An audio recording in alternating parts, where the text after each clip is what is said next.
What's up everyone, how are you all? Today we are back with another blazing Naruto story. What if Naruto was banished and become emperor? If you enjoy then please like, share and do comments, and also check the description to original creator of this beautiful creation. Konohagakure no Sato. 6 years after Naruto Uzumaki's banishment. Senju compounds. Autumn had settled into the lands of the elemental nations, and yellow and red leaves were falling down within the Senju compounds, having dried out of life. And the only one to watch as they were falling was one of the few occupants of the estate and officially the last of Senju clan alive.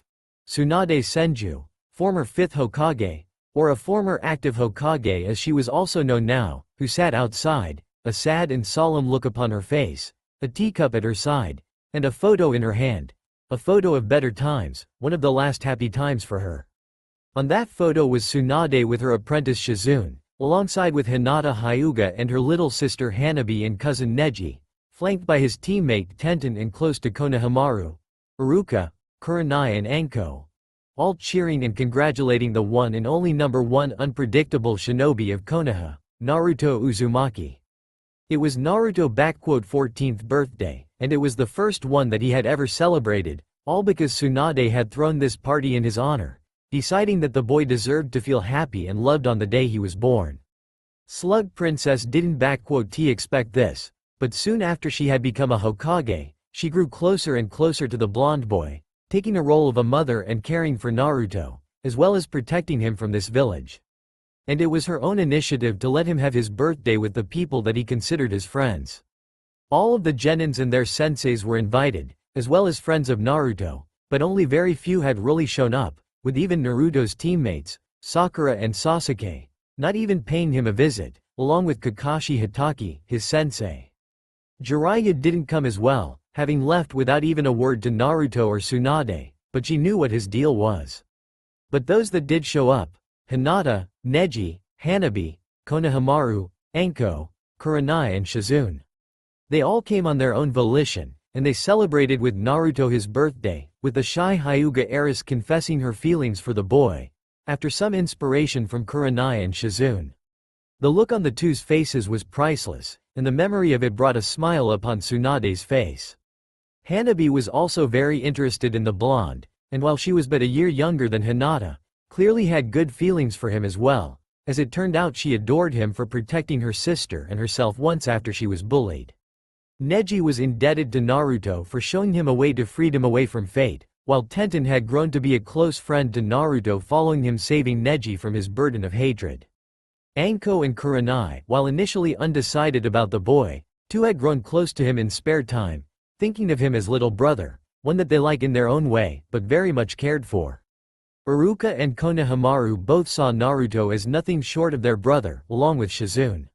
It was truly a great day for Naruto, who had even let down his mask of happiness and showed his tormented, broken and vulnerable self, as he cried out of happiness for this genuine act of kindness.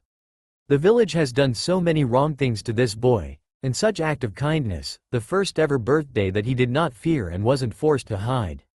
It was something that Naruto had not expected to ever receive as a gift.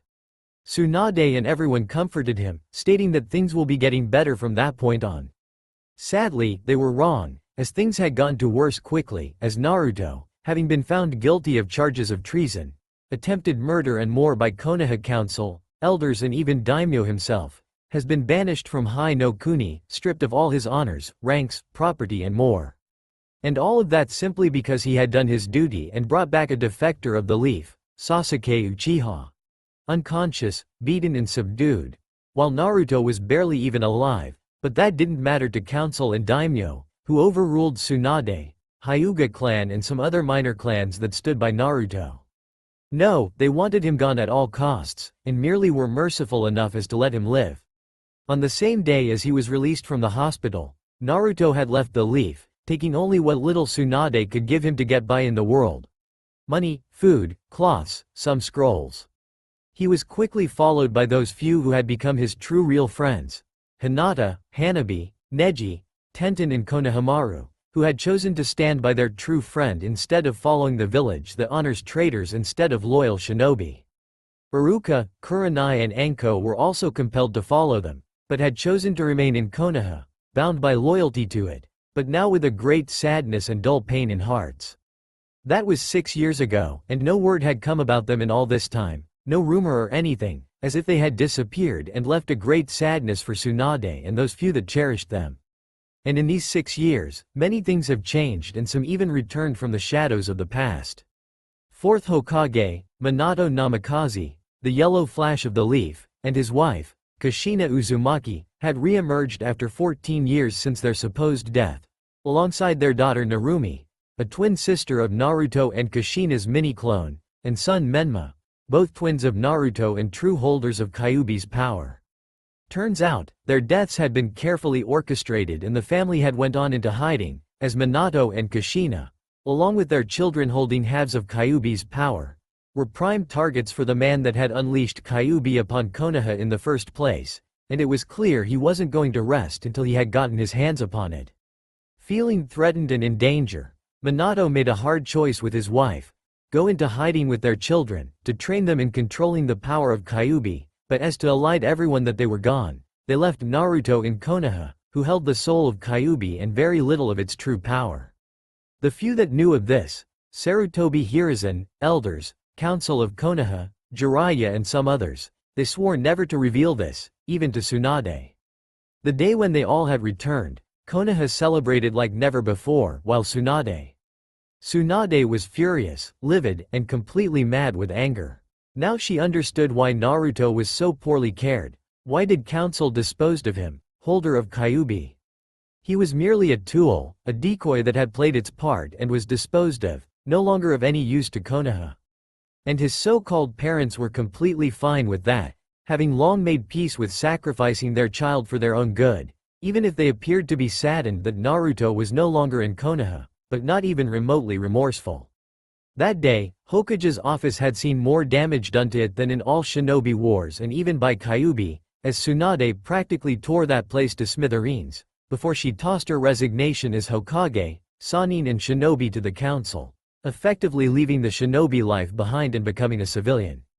Jiraiya, Kushina and Minato tried to stop her, but their efforts were null, as Tsunade had set her mind and wouldn't budge, and Minato had accepted her resignation, along with the office of Hokage. And ever since that day, Tsunade watched from the sidelines as Konoha celebrated and praised the hero children of Namikaze and Uzumaki, along with forgetting of Naruto Uzumaki completely. Konoha's youth gradually became Chunins and Jonins, with Sasuke Uchiha being now married to Minato's daughter Narumi, who was instantly charmed by this brooding emo, along with Sakura Haruno in the attempt of restoring clan Uchiha. Menma was soon also married to Ino Yamanaka and a granddaughter of Councillor Kaharu. Tsunade loathed how Konoha, while at its strongest, had seemingly forsaken morality, honor and dignity. Lands of Wave, Suna, Spring and others have turned their back at first from Konoha after hearing of Naruto, but after being pressured by Konoha and practically forced into the alliances, they were again with them, though now nothing more but puppet states. Inside Konoha, things seemed normal and prosperous, but such wasn't the case for everyone. Clan Hyuga, having been one of the few powerful supporters of Naruto Uzumaki, had found themselves on the receiving end of combined scorn of Konoha, for the support of sacrificial pawn and a demon. And the situation within the clan wasn't exactly a stable one either, as the clan had split in between the main house faction, under the leadership of Hyuga elders and their puppet clan heir, and Hiashi's faction, with practically all of branch members and some of the more progressive Hyuga main branch members included. So far, there haven't been any hostilities, but Hyuga elders, seeing how Hiashi had lost both of his daughters to demon, were now pushing him aside from his position in favor of a far more traditional Hyuga head. Unbeknownst to most was the fact of Hiashi letting both of his daughters and nephew go free on their own accord, saving them the fate of being subjugated to caged bird curse mark for the rest of their life. While Tsunade had entered a retirement as a shinobi, Shizune had continued her work in hospital as a medic, and while she was easily the best out there, because of her status as Tsunade's apprentice, she wouldn't be given either promotions or more responsibilities, shot down in favor of more loyal shinobi. Anko Mitarashi was also stuck in her position of Tokubetsu Jonin in IT department, but also being under a constant probation since the return of Minato, same reasons as with Shizune and others. Kurenai has had enough of teaching genins and decided to step down as active jonin and joined the academy as an instructor, alongside Iruka Amino, proving to be one of the best and only capable teachers out there, who made sure to train and teach her students what really was needed of future shinobi and not just blind loyalty to Konoha and reverence of Minato. Needless to say, she and Iruka weren't very popular these days among shinobi either. However, recently it has become clear that Kurenai had shifted her ideas about Naruto and his friends more into line of most Konoha. Akatsuki had continued to pose a serious threat for some time, but something had happened to them, as they were now gone, with the last report of their activity coming in just 7 months ago, where it was said that leader of Akatsuki was found dead. Somebody had been hunting Akatsuki down and destroying them, one by one, but by whom? Tsunade had hoped that it was Naruto doing his part in the grand scheme of the world, but there were no clear evidences. The only thing that was clear is that Akatsuki, once one of the most threatening forces in the world, was now gone, and Konoha was at its strongest with the most beloved and powerful Hokage in their history. And Tsunade was one of the few people that still clung to all that Konoha had forgotten, and loathed how ruthless, aggressive and dishonorable this place has become. Tsunade took a sip of her tea, when she heard her apprentice come out of the house and speak to her. "Lady Tsunade, there is a man outside. He asks for an audience with you and insists upon it," Shizune said to Tsunade, who simply looked at her with a bored expression and spoke up. "Send him off and tell him that I am not in the mood. I don't care if he is even a Hokage or whatever."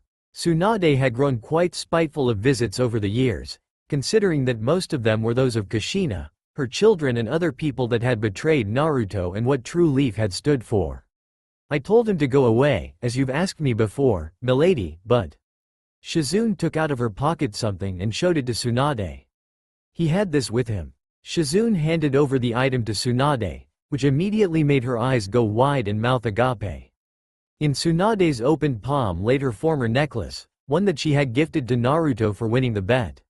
She knew that there was no other like it and that the only one belonged to Naruto, who had left with it the village.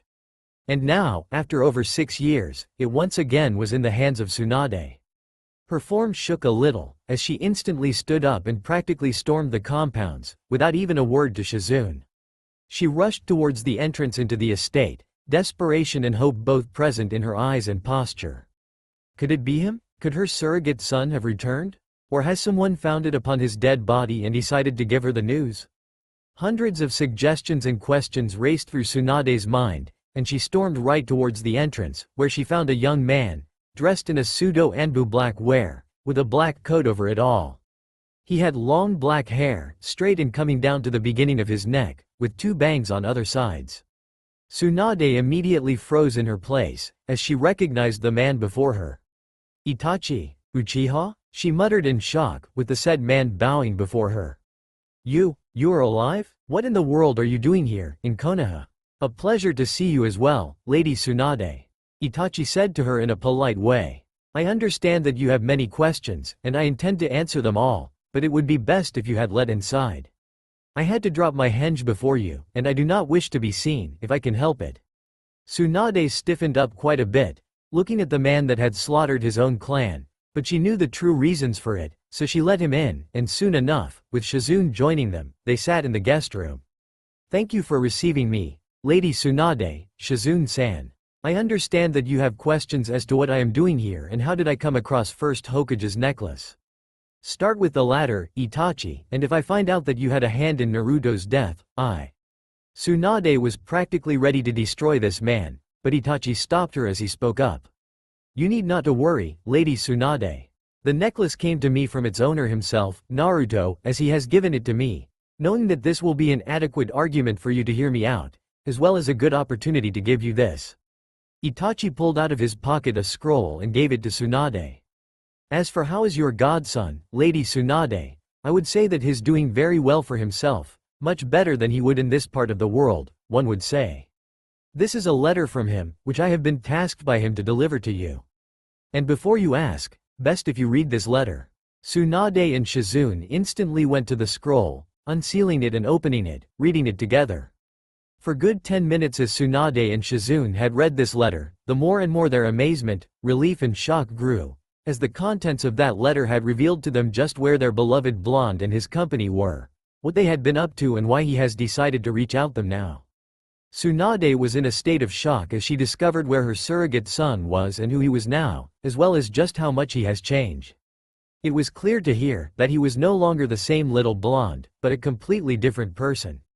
The letter clearly didn't contain all the information and everything that Naruto had wanted to give to Tsunade, but even from this piece of information, it was clear that he has changed, drastically, and forever.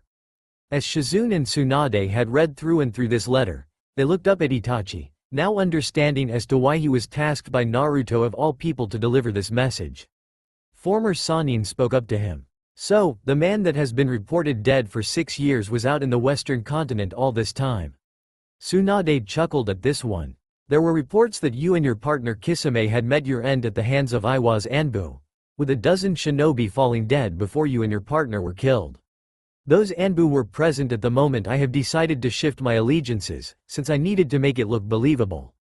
Itachi simply stated mysteriously. My time with the Akatsuki was up and I could see that any longer would only be to my detriment, and considering how Konoha has dealt with my clan and how Sasuke has turned out, I decided to follow along with your godson to the west, where he and others decided to start anew, completely.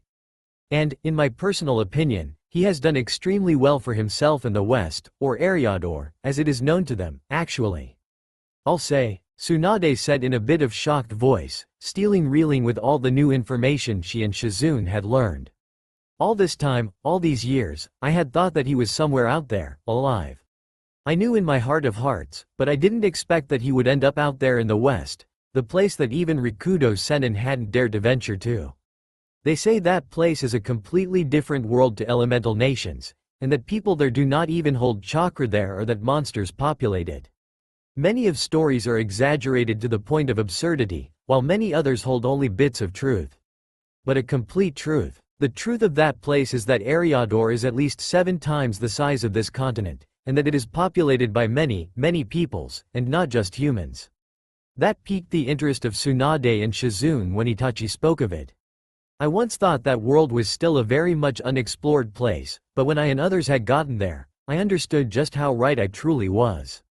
Eriador is the land that is as alien and foreign from elemental nations as it was once hostile and violent. I am sure that you remember that the age of Sengoku had ended not even a century ago and how devastating it was. Yes, it had ravaged lands and countries in its wake, hundreds of clans battling each other just to see who is stronger. Tsunade had stated, and this Eriador is no different? Was, until a year ago that is. Itachi simply said to Tsunade, who nodded to him. Only the scale was much, much greater and numbers were not in hundreds, becoming close to hundreds of thousands at times, with whole nations, kingdoms, even races battling each other, for over 700 years, after the First Empire broke apart. When we first arrived there, it seemed like better would be to simply return, but Naruto. He truly is the most unpredictable man on the face of the world. Instead of fleeing, he stayed and did something that nobody had done before him. He united that land, founding what is now known as Second Numenor Empire there, with himself as its emperor and lord protector of races populating it. But, with the size of that continent and possible numbers of shinobi, how in the world could Naruto do all of it? Shizune simply couldn't understand it, with Itachi smiling a little to her. Shizune-san, did I say that there were shinobi out there? Itachi said to her, with Shizune looking shocked, along with Tsunade. In that land, the only shinobi that you could find there, or that had long fled there from our continent, or those that now serve Emperor as his secret, shadow defenders. There are no samurai either, not like ours.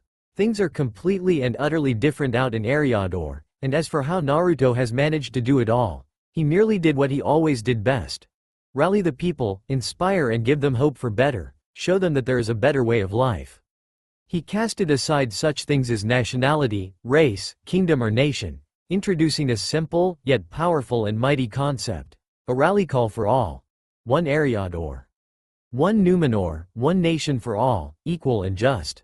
I can assure, it had taken a great deal of persuasion, trials and tribulations, but with each battle fought and won, king, count, tyrant and more slain and surrendered, with each new ally, those words became the echoing soul of new empire.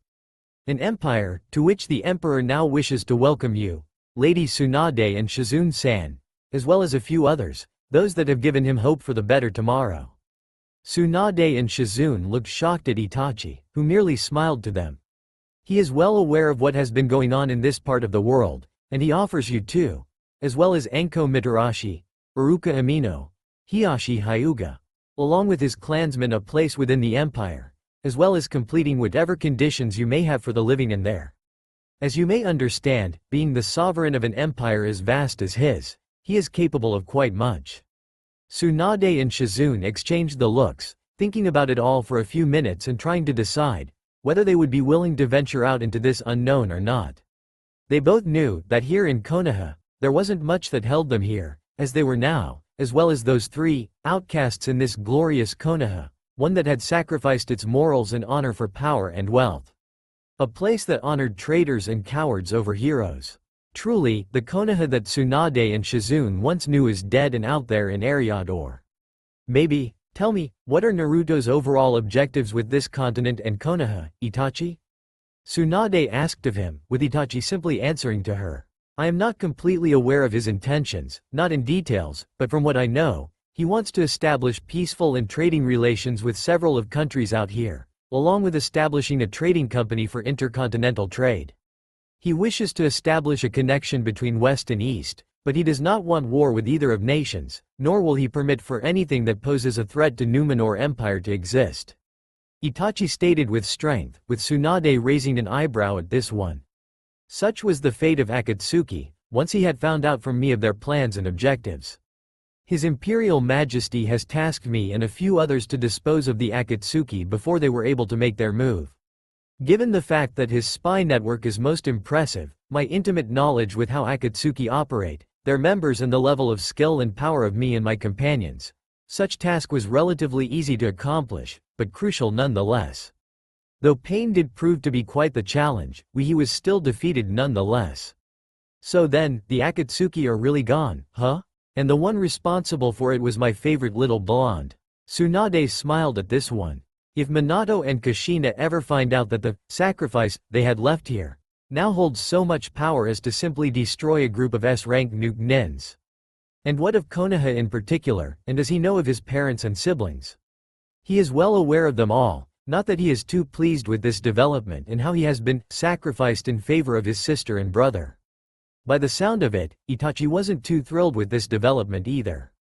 Hai no Kuni he considers to be not as worthy of attention as some others, though he does intend to open a trading office in here as well, while Konoha, in his opinion, is too small of a place to give a thought to. Considering that he rules an empire that is at least 8 times the size of Hai no Kuni and has to deal with threats from both north and southeast to his empire, he simply finds no time to spare a thought to a place whose size is comparable to that of a small city in his empire. However, in my personal opinion, he won't be making any alliances and friends in here, considering the reports about Konoha's recent aggressive and expansionistic tendencies. Reports about Konoha's political and militaristic subjugations of wind, spring, wave and tea are quite unsettling to say the least. Even though Numenor and elemental nations are separated by more than 370 miles of ocean, Naruto, as a leader of empire, wouldn't like to suddenly find an aggressive and powerful force, bent on expansion through conquest and subjugation. He has enough concerns keeping him awake at nights as it is.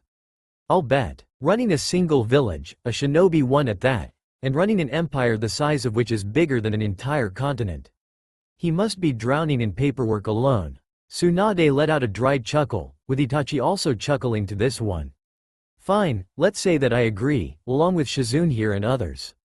How are you going to get us out of Konoha and into your empire unnoticed? Even more, how will we even get out of Konoha, as the matter of a fact? Do not worry about that detail, Lady Tsunade. As I have said earlier, Eriador is worlds different from elemental nations. And out there, people have found quite the ways of transportation, one of which would put Yandaime's Hiraishin to the test and shame even. Now, what would be your answer? My clones have already reported to me that the others are at an agreement, which leaves only you out. Tsunade and Shizune looked surprised at this one, but they figured that Itachi would be one to get things done in quick and orderly fashion. Lady Tsunade, I think that we should go. There isn't much left for us to do here, and even council and civilians themselves have shown to us all that we aren't exactly welcome anymore here. Maybe, with Naruto in the west. Shizune thought that she would need to convince her teacher, but Tsunade was already there with her. Count me in, Uchiha. Tsunade agreed. Now, how are we getting out of here? Later, that evening. What do you mean vanished? Minato Namikaze, 4th Hokage and the greatest hero of Konoha, was utterly shocked and furious, as he received the report from his Anbu about the sudden disappearance of Tsunade, Shizune, Anko, Iruka, Hiashi and the majority of Hyuga clan out of Konoha. It was easily the most unbelievable thing that could have happened, since there were absolutely no evidences, leads or anything for that matter to indicate that they had left the village. Aside from the lack of their belongings in their respective houses, raging members of main Hyuga branch and their colleagues, nothing indicated that those people had left Konoha in any way. It was as if they all had just gathered in one place, according to several witnesses, and then they were gone, completely and without any trace. Minato, being an expert in Fuinjutsu and one of the only users of Hiraishin, thought that there was some form of space-time ninjutsu involved, but there were no ninjutsu that could teleport people of such quantity over any distance and not alert the barrier corp of Konoha, and here. Council is not going to like this, but still, considering that all of them have been outcasts in Konoha, for their views on state of business in Konoha and outside, maybe it was even for the best. Less of those that opposed Minato's views on Konoha and its expansion, and he didn't even have to weed out the possible political opposition. Clan Hyuga had suffered a serious blow, being now only at its 12th of power, but this was also to Minato's favor, as it would seriously limit otherwise powerful and influential clan, and even allow him to gain a much greater control over it. Although, he still couldn't think of what could have been the reason for those particular people to disappear, aside from the fact that they were outcasts and all of them were still openly talking and remembering Naruto, the son that he and Kushina had sacrificed for the benefit of Konoha and their family. Maybe it was the latter, but perhaps he was overthinking it too much, as it was clear the boy was dead and other defectors with him as well gone. He and Kushina were saddened at the fact that they couldn't ever see him ever again, but, from what they had learned from council and clan heads, he wasn't much of a sight to behold. Nor was he even worthy of his name or name of his mother. Overall, his loss wasn't as significant as one would think, and it was, essentially, his destiny, designed by him and Kushina, to be sacrificed in favor of his siblings with power of Kyuubi. So, in that regard, Naruto has done his duty and was no longer needed, and with his disappearance, this meant an unneeded loose end cut. Minato drew his breath, as he thought about this whole situation again and spoke up to his Anbu. Triple the security around Konoha, alert all of our outposts and checkpoints, as well as alert all our teams out there. Send out search teams outside and check their houses again, find anything on where they could have gone out. Anbu Black Ops nodded and disappeared instantly, with Minato letting out a sigh. Well, color me impressed. Jiraiya snorted, drawing the attention of Minato. Every single person that just wouldn't let go of Naruto and be objecting to the policy of Konoha is gone. You sure you hadn't a hand in it, kid? You know as well as I do that I had nothing to do with this, sensei, but still. To be able to get out of our village like that, simply vanish in such large quantity from Senju compounds, is something that not even Hiraishin wouldn't be able to accomplish. Have you found anything there? Minato asked of him, with Jiraiya shaking his head at this one. Nope, not a single clue or anything. All I know is that before their disappearance, Hiashi received a visitor, but nobody knows who that was and there was no luck in finding him either. All that we have is that everyone who wasn't on board with you and the rest of Konoha are gone, poof and nothing. Jiraiya simply stated to Minato. And as for Akatsuki, then I can only confirm what everyone is thinking. They are gone, dead and killed by someone who had hunted them down. Some of my sources pointed out that some men and women were searching for them, but nothing too surprising here, considering that pretty much everyone hated them for one reason or another. If anything, it would seem that threats to both Narumi and Menma are gone, as well as other Jinchuriki. And it doesn't seem to be the work of any other hidden villages. I'll keep an eye out if something comes up, but other than that, I would say that Konoha is in the best position ever. Yes, it seems that way. Minato agreed. Now all that we need to do is keep the hold over other lands and get rid of Orochimaru for good. By the way, how are things with Kiri, any progress? Not much has changed there, kid, but it does seem like rebels are going to win for sure. Jiraiya stated to Minato, who nodded to him. Perhaps, now's the best time to expand the will of fire upon the Mizu no Kuni? Maybe, thought it would be best to first consult Daimyo and inform him of this window of opportunity. Plus give him time to select a proper candidate for the position of Mizu Daimyo. Minato chuckled a little, standing up and looking out at Konoha from the window. Looks like the prophecy is sure to come true soon enough. Eternal peace under Konoha's rule, with Menma's and Narumi's children to live in there and rule it. Yeah, kid, it sure is going to come sooner than later. Well, I'll be off now. Time to see what nice material I can get in Hot Springs Tilda. And with that, Jiraiya had disappeared from the office, leaving Minato to his own thoughts. First, second and third Hokage, I hope that you are watching over me and Konoha right now. Soon enough, the will of fire will become dominant in the elemental nations, and once all that had defied it have embraced it, nothing will stop the shinobi from truly taking over the control and command of a unified land. A single nation under a single cage, without any daimyo to pull the strings. A true peace. Minato smiled to this thought, the thought of a world where shinobi were truly in power, with will of fire connecting them all together. It will be a glorious sight to behold once it came to fruition. 4 years later, the Sea Rider, southern shores of Second Numenor Empire. 4 years have passed since the day when all of Minato's opposition has vanished from Konoha and elemental nations, and these 4 years have seen the rise in power of Konoha, but also a sudden unification of old enemies of theirs. With Hai no Kuni's intervention in Kiri's civil war and into internal affairs of Mizu, a new, pro-Konoha government, Mizukage and Daimyo were placed there, ensuring a new ally and subjugation of otherwise unstable region. Another step towards the grand peace has been made, but after that, the other nations have recognized the threat that Hai no Kuni and Konoha now posed. This has prompted Iwa and Kumo to unite again in the alliance, with many of the smaller nations coming together with them, with Stone, Rain and several others openly integrating themselves into the bigger nations for protection.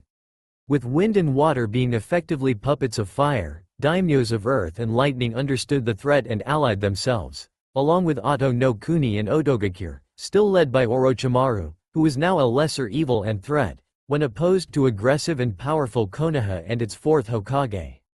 It was clear to everyone that a new great shinobi war wasn't far away, and it could risk becoming the biggest one yet, with tens of thousands dying this time, possibly even hundreds of thousands. And everyone was preparing for it, but nobody was ready to throw the first punch. And as if the stroke of fate itself, a great famine had hit the elemental nations, sweeping through the countries and leaving entire nations without food and starving, lasting for 2 years. Especially badly were hit the countries of Northern Alliance, the union between Oto, Kumo and Iwa, with famine, plagues and illnesses taking the lives of over 1/6 of populations in each country, including invaluable shinobi forces. This would have been a perfect time for Konoha to strike, but they also had succumbed to its effects, with great casualties among populace and shinobi. Suna was especially badly hit, with 1/4 of its population dying and Land of Wind practically becoming desolate and filled with corpses of dead. Kiri and Mizu were hit lesser than most, but because of Konoha confiscating the resources and food from there, casualties were still extremely high from food shortages and lack of resources. Konoha may have not declared war, but it took many resources from nations that needed it to sustain itself, leading it to suffer less than others combined.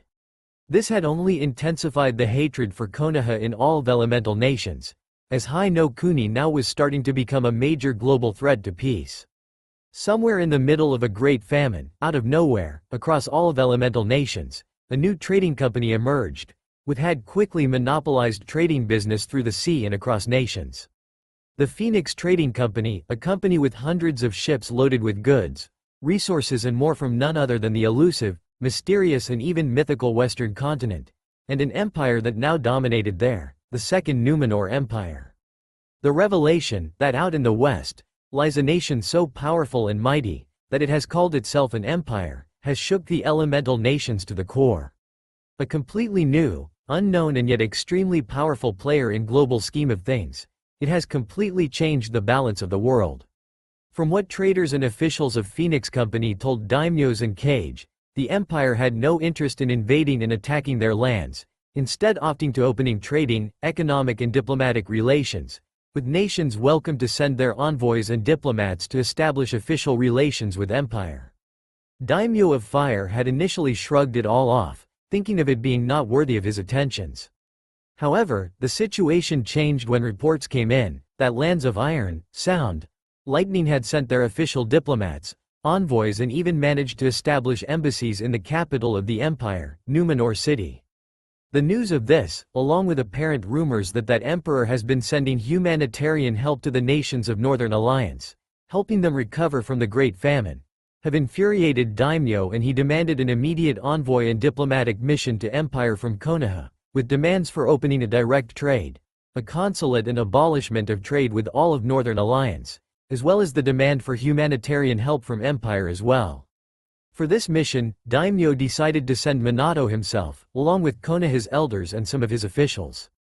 Minato, Konoha's elders, his wife, son and daughter with their spouses, along with Sasuke, Sakura, Jiraiya, Asuma Sarutobi and Kurenai Uehi, Kakashi Hatake, Might Guy, Shikamaru Nara, Kiba Inuzuka, Rock Lee, and Daimyo's officials, accompanied by a squad of Anbu Black Ops, were now on board a Sea Rider, heading towards the Numenor city and were due to arrive within a week, having departed almost 2 weeks ago already.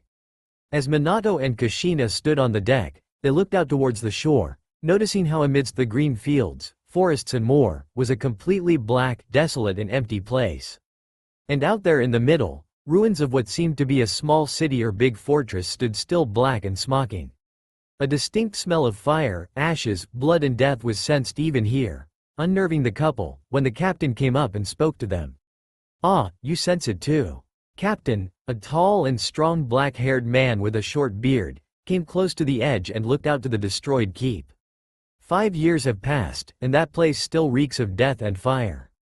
Not even years after that slaughter did the smell and remains of House Latrua disappear in the wind. Fucking traitorous bastards, every single one of them. Hope they rot in hell after what they did. You sound like you've been there before, Captain. Minato noted out, with Captain nodding his head.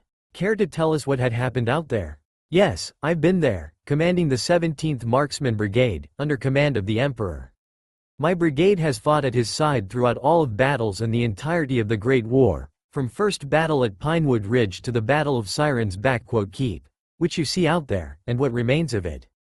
Captain said to them, surprising the Hokage and his wife, along with other passengers that were close to them on the deck. Once one of the oldest and most powerful citadels in all of Numenor, now a reminder of Emperor S justice and vengeance, as well as the example to all those that dare break their vows and laws of men. You have fought alongside Emperor? What is this guy like, and is he a shinobi? And just what did he do that place and what happened there? Without much of tact, Menma instantly asked of Captain. From the looks of it, he had pulled out some crazy jutsu upon the people out there to make it look like hell without flames. Don't know jack about those jutsu of yours and don't care for him, and as for those shinobi business, the Emperor is not an assassin or spy. What he is, however, is a man of greatness, forged in fire and blood of great war, driven and determined with a purpose and idea of uniting the land you see out there into one single entity. Captain said with respect and pride. I remember the day when I first laid eyes upon him, an apprentice to then Lord and ruler of Numenor, Uther Pendragon. None of us thought much of him, but soon enough, that blonde lad had led us in battle against Mauritian kingdom to the east. And it was probably then when all of us saw not just another one noble knight and paladin, but someone who could unite this land into one. One Eriador, one Numenor, one nation for all, equal and just. Those were his words, and they resonated with all our hearts and souls, and it wasn't long till he began to prove that he was indeed making it a reality. Once an apprentice turned into a paladin, and soon into a lord, and then a unifier and selected emperor, first one since the fall of Ravenheart dynasty 700 years ago. Adopted into Pendragon as a son of Uther, he made due on his promise to bring peace and prosperity to this land, to unite its fighting kingdoms, races and defeat the threats that had terrorized the populace. And that he did, through the might of sword, strength of the light, magic, inspiration, diplomacy and personal example. In 5 years, he has done all of that, and people of Numenor proclaimed him their emperor, chosen by all races as their lord protector and sovereign. Captain said with greatest pride and smile. You ask of me what that man is, lad? The emperor is the man that has made a hopeless dream into the reality, shattering old hatreds and grudges in favor of unity, common good and prosperity of people. In his eyes, no race is greater or lesser before others, and he made into reality. He is the man for whom I would gladly lay down my life and be proud to stand by his side again.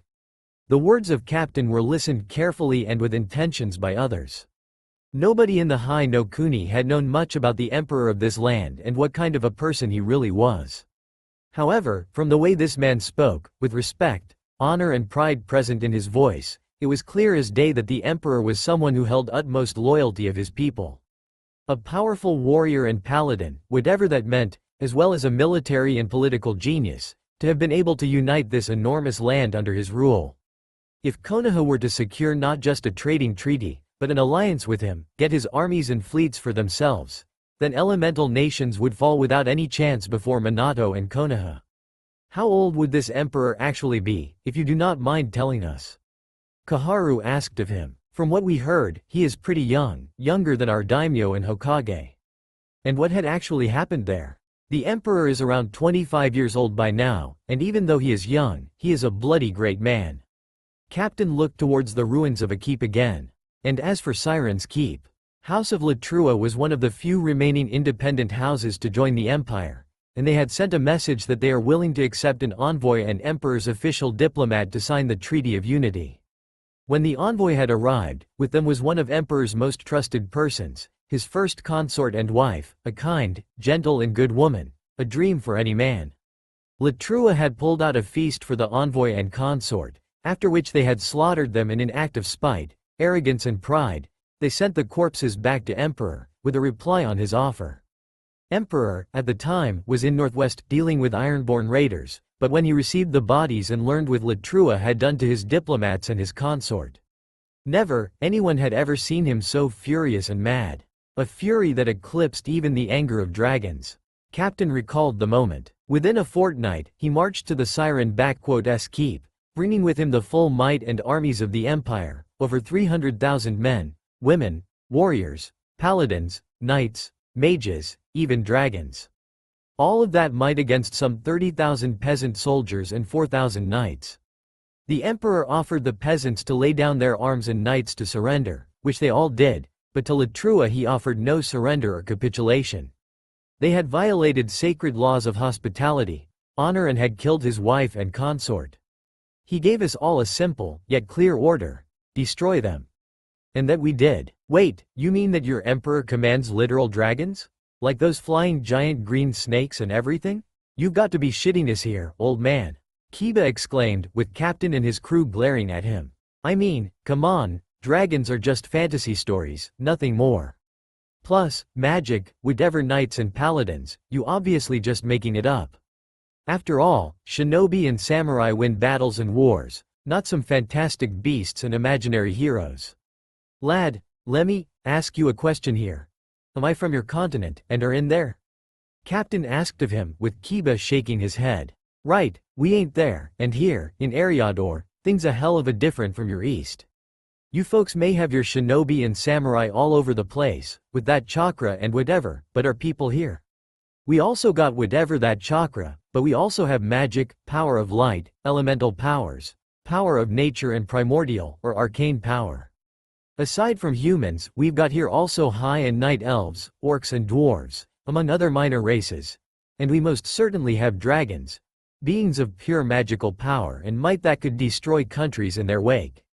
And our empress, may light protect her, is a bloody dragon, the black dragon queen of black flight, Semiramis. And before you ask, dragons can turn into beings of other races to blend in, and she, along with her black flight, is one of the reasons why our emperor has united this land, as she has joined him in his quest, as this was her own desire to see the land united too. These powers, all these races and even dragons. We knew that things could be different here, but to think that are more races here, and there is different kinds of chakra. Minato's mind raced at what he had just heard. If the emperor were to allow Kushina and Jiraiya access, we could easily obtain the needed information and knowledge to use this magic as he speaks of. And it does seem like that people here even somehow mastered senjutsu, if that power of nature is anything to go by.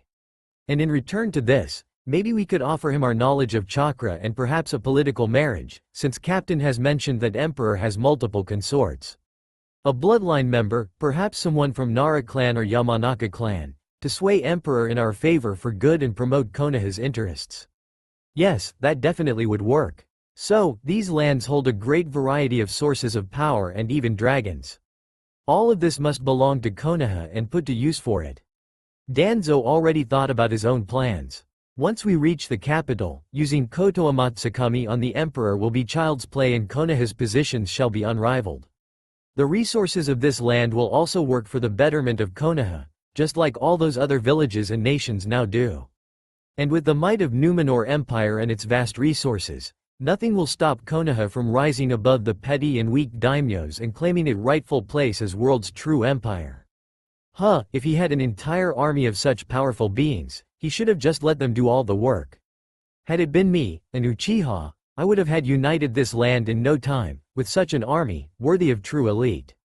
Sasuke arrogantly stated, with Captain looking incredulous at him. If those dragons are as powerful as you say, then by using them, this emperor of yours should have long burned away those that dared opposing him. I certainly would have. You, an Uchiha? Captain asked of him, with Sasuke arrogantly nodding to him. There are Uchihas in the east as well? I thought they had long killed each other, considering what some of my Uchiha friends had told me about M. Wait, you mean that there are Uchihas here in the west? Minato asked, with Danzo and Sasuke picking this up.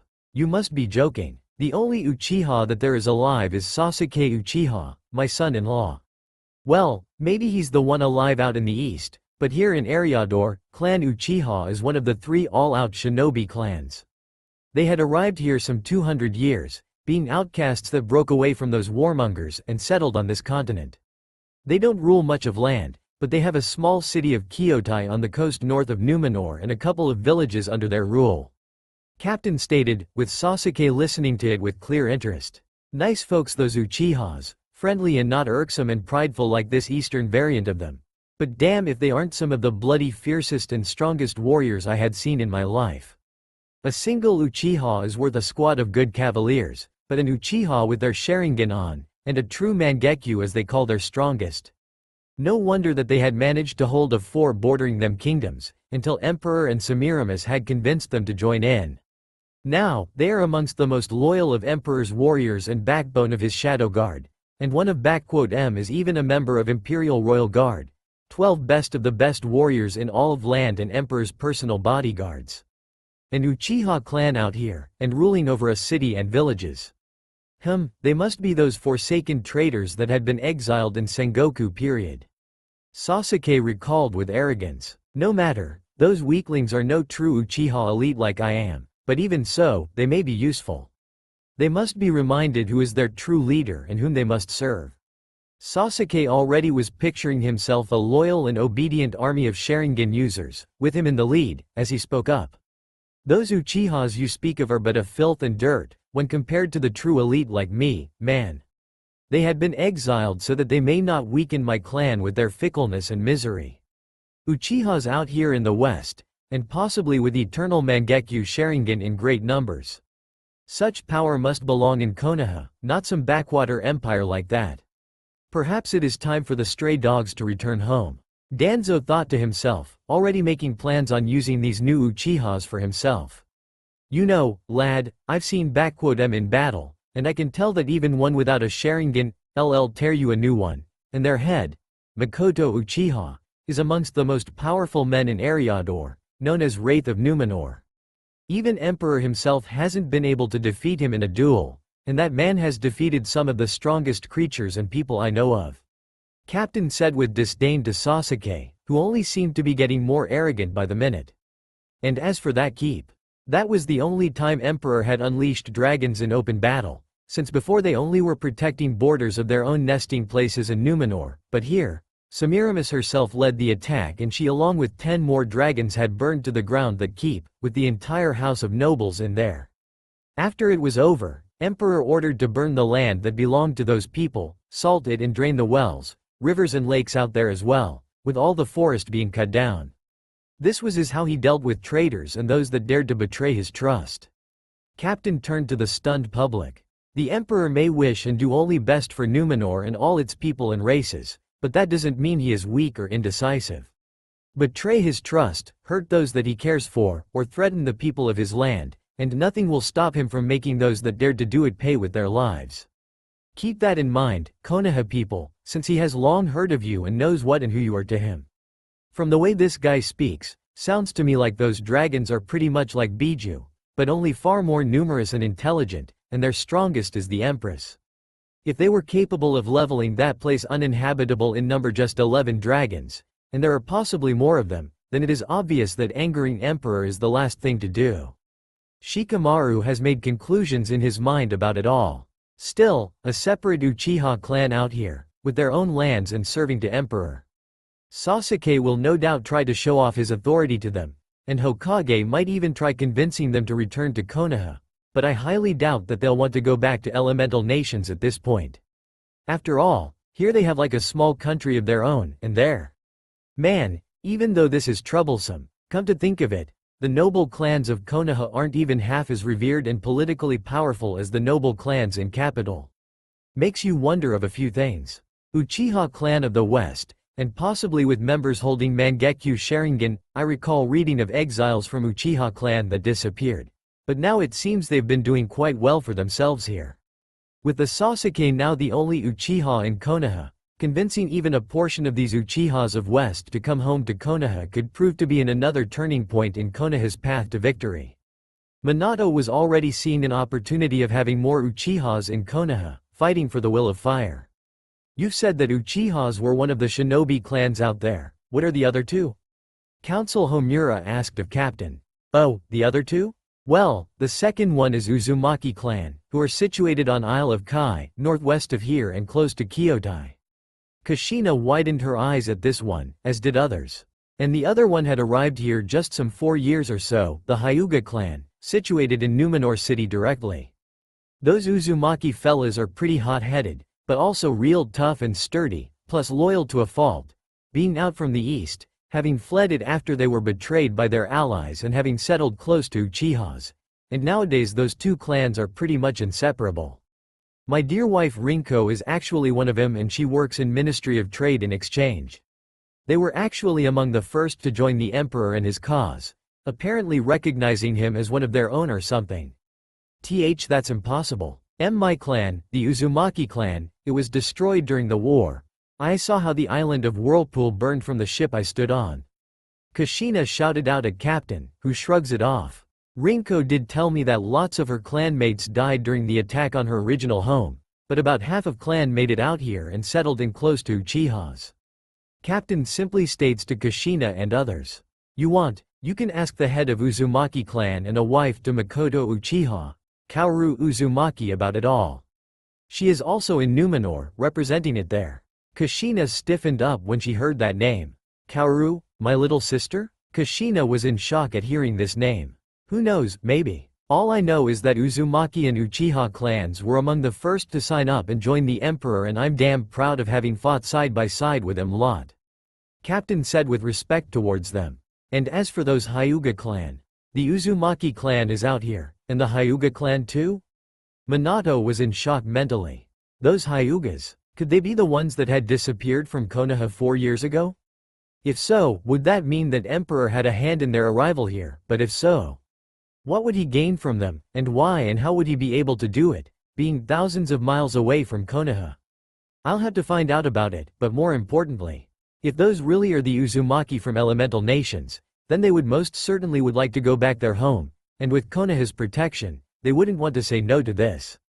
Plus, they weren't here as long as Uchihas, so not much of roots have taken place here, and there ought to be those that remember Kushina as the heiress to clan, and she could effectively take control. And if we are lucky, the Uchihas will follow, since they are so close to each other as it seems. Emperor wouldn't have much saying in the internal matters of clan, so there is that. This is going to be a very fruitful embassy. The Hyuga clan is a clan of Konoha, and those must be the deserters and traitors that fled it years ago. Kaharu spat at the mention of them. The emperor will need to give those traitors back to Konoha, so that we may punish them, or else I might just throw you lot out in the ocean for sharks and nagas to feed upon." Captain was deadly serious, as he and his crewmates were all loyal to their sovereign, surprising Konoha delegates. "The emperor isn*t bound to you, Konoha people, and as sure as hell ain't obligated to do anything, and if I hear even a word of threat towards I am and his family, you can bet your asses will be out of my ship in no time. Trust me, I and my men here, we all served and fought alongside him, and we will fight and protect him even in peace."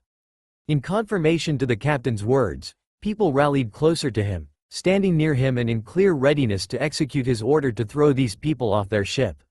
"Of course, we understand, and apologies for our rashness. We are just surprised that one of Konoha's clans would end up all the way in here. That is all." Minato had tried to defuse the situation, with Captain simply answering it. "Don't know much, but rumor has it that those Hyuga clan weren't very much welcomed in your lands, so Emperor offered them and a few other people place in here." The council and Hokage were surprised to hear of it. "From what I know, Clan Hyuga have been more or less integrating into police force of Numenor, but most of them some that are into trade, farming and diplomacy, with their heiress, Lady Hanabi Pendragon, being Emperor's consort and head of foreign affairs and diplomatic relations. Ah, if only Lady Hinata could seen her sister now." When the name of Hanabi came up, and then one of Hinata, everyone's eyes went wide and shocked, for it meant that they, and possibly Naruto, could have survived here. Hanabi Hyuga is alive, and she's even a consort to Emperor? Wait, what was it about her sister Hinata just now? Did she like those other friends of the fox demon die out here, or did they make you all? Sakura asked of Captain, who glared at the pinkette. "You better watch your mouth, girlie," Captain simply said to her. "Them, fox demon and his friends, as you call him, are nothing short of legends and heroes of our empire. Each and every one of them have made sure to bring order and stability upon this land, standing as Emperor's closest allies and friends, and all but one had lived through it all. Lady Hanabi Pendragon, Emperor's consort and diplomat, voice of peace and reason in matters of politics and one who had brought in night elves through negotiations and peaceful integration. She is Emperor's voice and nobles, elves, even orcs respect her wisdom and shrewd mind on things. Gabriel Windrunner, or as he called himself Konohamaru and whatever else, adopted brother to Emperor and his closest friend, Emperor's hand and one of two most trusted and powerful, after Emperor and Empress, people in Empire, his will-bearer and closest of advisors. He stood by Emperor's side through the entire war and is even a brother-in-law to him, for he is married to a younger sister of one Emperor's consorts. It is from his hands have I been gifted with this." Captain unsheathed his saber, gilded in gold and silver, made of steel of moon coloring. Honorary weapon, crafted in Steelhorn, dwarven capital, with Emperor's own name upon it, congratulating me for my services. Neji Hyuga, Empire's finest master of hand-to-hand combat and founder of Gentle Storm School, a school of his personal style of combat, with which he had defeated in single combat 5 of best Kingsguards of Varachia's kingdom, known for their elite warriors, serves as Emperor's personal bodyguard. Lady Tenten Hyuga, wife to Neji Hyuga and Empress personal guard and mistress of 100 weapons, who single-handedly dealt a killing blow to a chieftain of Aben Axe orcs, stands as Empress personal guard. And then, Captain let out a saddened sigh, as he looked out at the burned grounds. Then there was Lady Hinata Hyuga, gentle and kind lady, who believed in peace and unity even more than Emperor at times. She was a warrior, but she was able to stop wars with just words and gentle grace. And Latrua had spitted on it all, when they butchered her with such cruelty and savagery, that when her body was brought to the Emperor, the keep we stayed in had shook at the cries of rage and anguish. The only time when anyone had seen Emperor so defeated and weak was at that day. Lady Hinata was loved by all of us, elves, dragons, dwarves, soldiers, peasants, nobles, you name it. But none loved her more than Emperor, for what Latrua had done to her, he made them pay, every single one of them. Captain again turned to the people around him and spoke up.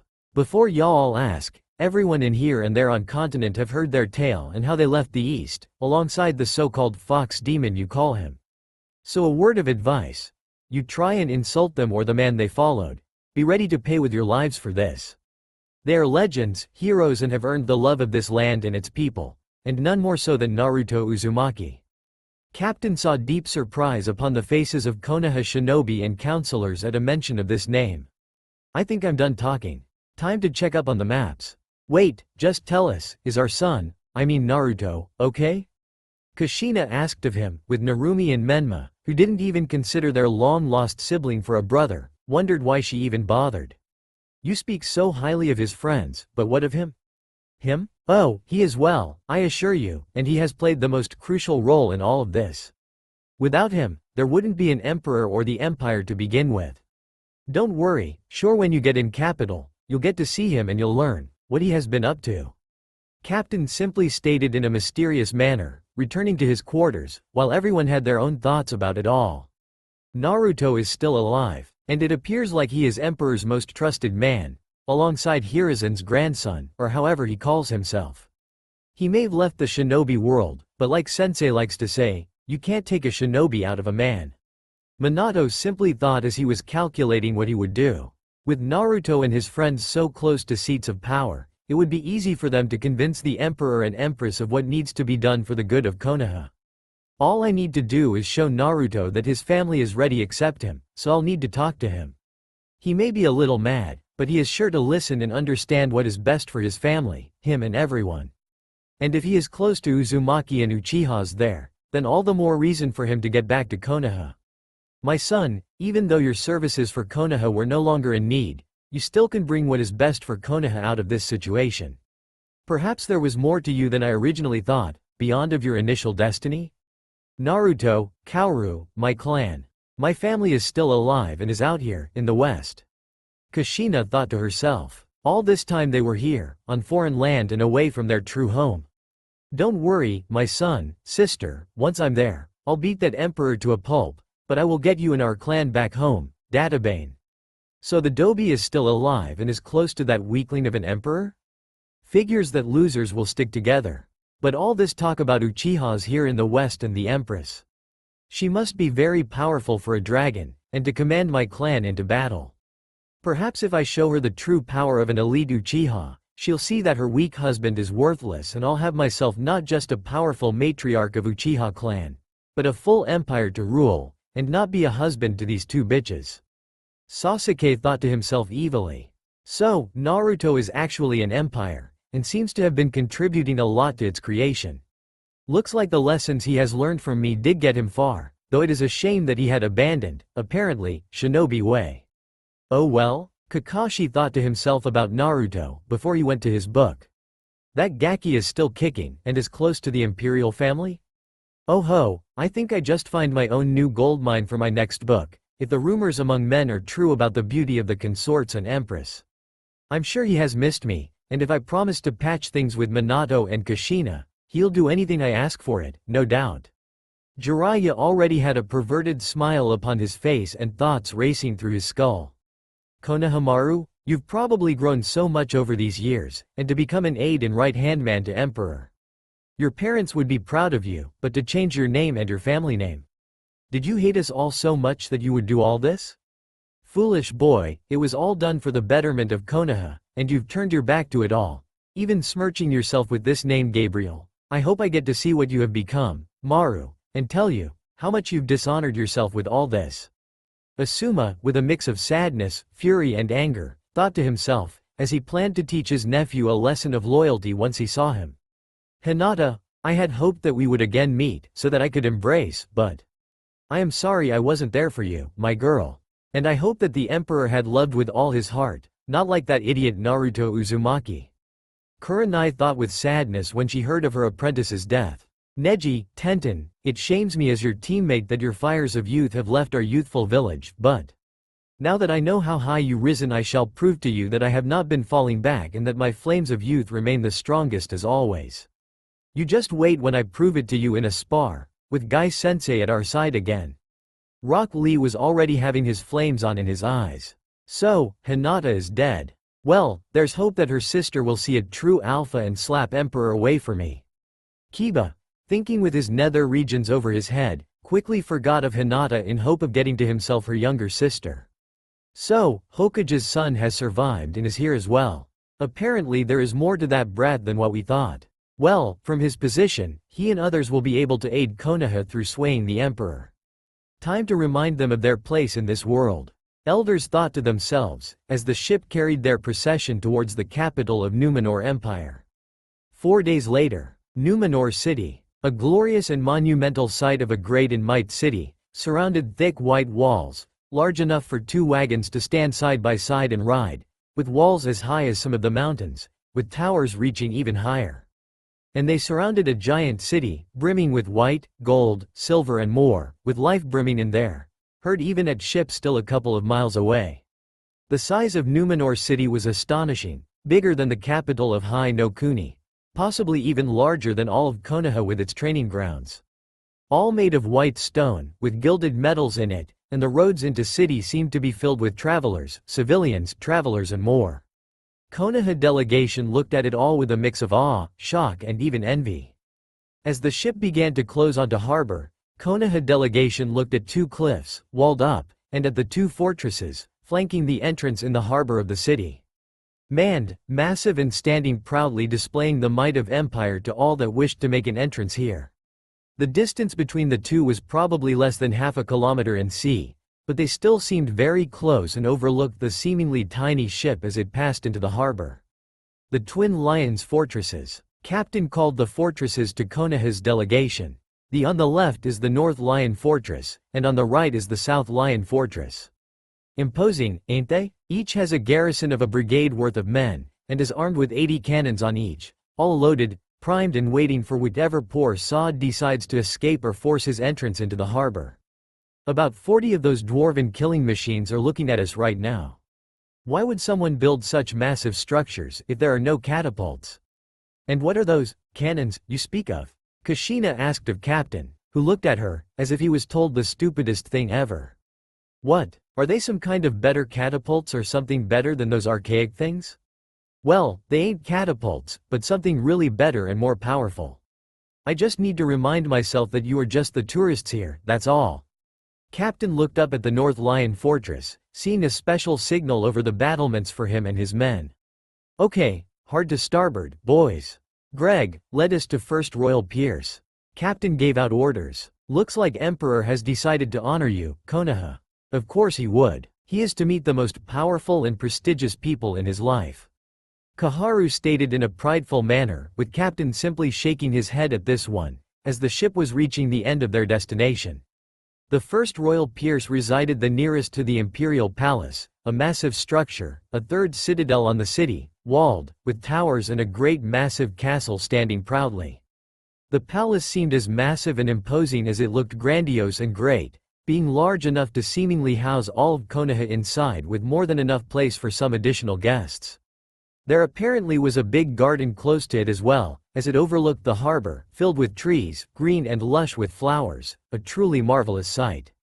As the ship was docking, Konoha's delegation saw that they were already being expected, as a group of men, dressed in steel-plate armor from head to toe, armed with shields and spears, with a sword at their side. This seemed almost laughable to Shinobi, to see people dressed in so much steel, that they wouldn't be able to even move in it at all, much less run or fight. Sasuke even laughed openly at them and their attire, with Sakura, Kiba and Menma following the suit. In their mind, the only true warriors were shinobi and only, so these people looked like barbarians to them and were nothing short of idiots, completely ignorant to the fact of complete cultural, philosophical and overall core differences between East and West. However, their attention was soon on someone else. Namely, 3 persons that stood behind the soldiers, who formed up into 2 lines and made a passage between them for the delegation. The first one was a young, beautiful woman, dressed in white and violet long, tight dress with the violet pattern on her skirts and waist. Her figurine was one that would leave men dazed for days, with impressive bust, shown through the cleavage of her dress, long beautiful neck, wide hips and beautiful face, adorned with a small silver tiara with sapphire adorning her forehead, complemented with long flowing black hair, with 2 bangs on each side, and pale hyuga eyes. Next to her stood a tall, handsome man with brown short hair, blue eyes, strong masculine build, bearing resemblance to Asuma, though a distant one. His dress was one of a plated white and golden armor, made in a form of scales of a dragon, covering his shoulders, waist, arms and legs, with scale and chainmails in between the gaps. On his back rested a long great sword, with a golden hilt in form of a dragon's head. And next to him stood someone that ladies of Konoha instantly grew jealous with, adding her to the Hyuga standing near her. It was a young, very beautiful woman, with grace and unparalleled attractiveness. Dressed in leather and chainmail armor, with a tabard over her waist, she still drew in envious sights, as her face was without any defect, with unnaturally blue eyes, long, as if whiskers of a cat, brows, and long, pointy ears. She, as they all recalled from descriptions of Captain, was a high elf, and apparently a warrior, with 2 short swords on her hips and bow in her hand with arrows in a quiver. As Konoha's delegation disembarked and came close to the 3, they bowed lightly to them, before a Hyuga girl spoke to them. Lord Hokage, ambassadors, honorable guests from Konoha, their imperial majesties welcome you to Numenor City in our empire. I am Hanabi Pendragon, imperial head diplomat and ambassador, lady consort and their majesties' personal representative in foreign lands. Hanabi introduced herself with grace and respect, hiding away her personal feelings so well that none could tell. Allow me to introduce you Lord Gabriel Windrunner, Emperor's Hand and High Lord of Dundane and his wife, Lady Verisa Windrunner, Ranger General of Dundane and Lady Commander of City Guard. Said persons nodded, with Asuma not managing to hold it in him and speak up. Lord Gabriel, is that how you call yourself these days, Konohamaru? Asuma spoke out with contempt, with Kurenai already trying to stop her husband from ending this diplomatic mission before it began. Abandoning your honorable name, our clan name and even fornicating with some inhuman here, all after running away from what has been given to you. Your parents, my father, and everyone in Konoha, they would be ashamed of you. Hello to you as well, Asuma. I hear that you and Kurenai have married and are with a child now. I wish you and your child the best of blessings. Konohamaru, no, Gabriel replied politely with a strong and powerful voice, seemingly not even fazed by the insults towards him and his wife. However, Asuma, do recall that you stand on a foreign land, and you just had the gall to insult not just an honorable woman, but a decorated war hero, one of the great heroines of Empire, and my wife. Considering that you are new here, I will allow this to slide, but apologies are most certainly in order. With each word, Gabriel's voice grew in power and strength, and by the end even Minato and Jiraiya almost shook at instant fear. Asuma Sarutobi, please keep in mind, that unlike in elemental nations, Eriador is populated by more than just human race. And within Numenor Empire, insults and violence of racial and national nature are prohibited and punishable. Hanabi took word, making a point before Konoha. If the offended party wishes, you shall be incarcerated and trialed. You may be a part of diplomatic envoy, but you are neither a member of foreign government, participant in negotiations from your daimyo, nor you are a persona with special privileges, so you are granted no diplomatic immunity. Therefore once you are arrested, there will be trialed, I assure you. Asuma, please do not harden our work here and apologize. Minato commanded, with Asuma, growling, spoke up. I apologize for my earlier words, Lady Verisa. I have not assumed that there were other races, aside the human ones. Asuma grumbled out, with Verisa accepting it. I accept your apologies on my behalf, Asuma Sarutobi, but I would watch your mouth, if I were you. You will find that Emperor and Empire as a whole holds no kindness towards narrow-minded and ill-mouthed. Verisa said in an insulted and cold manner. Should I find you insulting my husband one more time, guards and shackles shall become the least of your concerns. And for your information, insulting Hand of the Emperor is equal to insulting Emperor himself. Asuma paled a little bit, as did the others at this one, while guardsmen were seemingly on the ready to apprehend them all. Now, Verisa, no need to scare away our guests. There'll be plenty of time and more appropriate places for that soon enough. Gabriel chuckled before he spoke up in an official tone. Our Emperor and Empress are glad that you have arrived safely and hope that you are ready to present your propositions and officially introduce yourselves before them and the court. Me, Lady Hanabi and my dear wife shall escort to the palace and throne room, if you are prepared. Yes, that would be lovely. Minato agreed with the others, as they began to move towards the palace. I must admit, Konohamaru, you have grown into a very fine man. From the looks at you, It is almost impossible to see a once young brash child that used to challenge Hiruzen on daily occasion for the Hokage's hat. Koharu said with a small smile, with Verisa glaring a little at her. It is a shame that you others have dishonored yourselves and abandoned your true home and duties before Konoha. Your grandfather would be greatly ashamed of you right now, she said with admonishment, with Gabriel not even budging at this one. Counselor Koharu, I believe that we are long past the point of nitpicking and nostalgia guild. And for your general information, I go by Gabriel now, not Konohamaru, a name bestowed upon me by High Bishop after I had converted into Light's Fate, and a name I am proud of.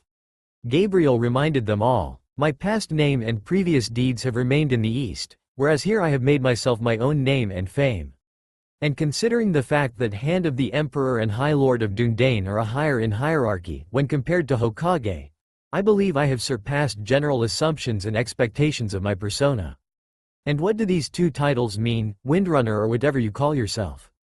Sasuke asked arrogantly, earning a glare from Verisa. And does this elf wife of yours know that there are finer men from East, when compared to you? Like me, an Uchiha elite. That earned an approving look from Sakura and a glare from Narumi. I have seen a lot of men, most of them much like you, boy, and I found them wanting and pathetic.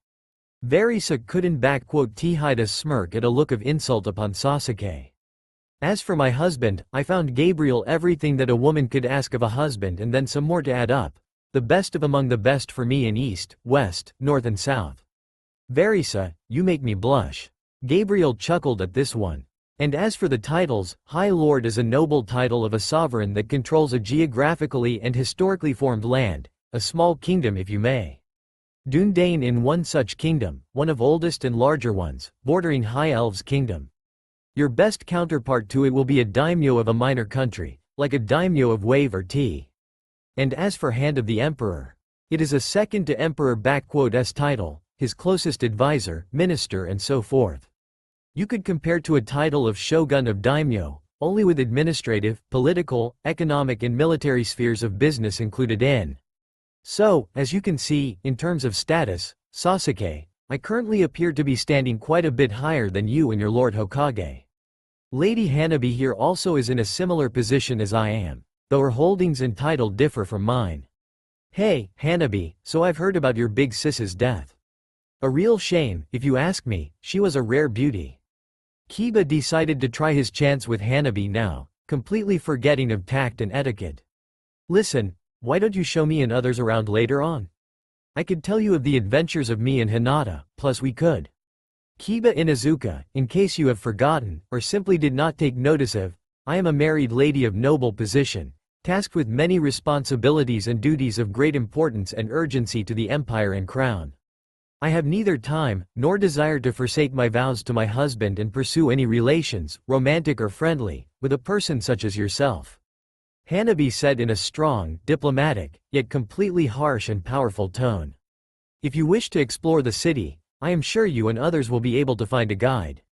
And as for my sister and her death, address her name in my presence without respect next time, and you will find yourself in not so comfortable position and place, alongside your dog. Oh, come on Hana-chan, I was just trying to be friends with you and…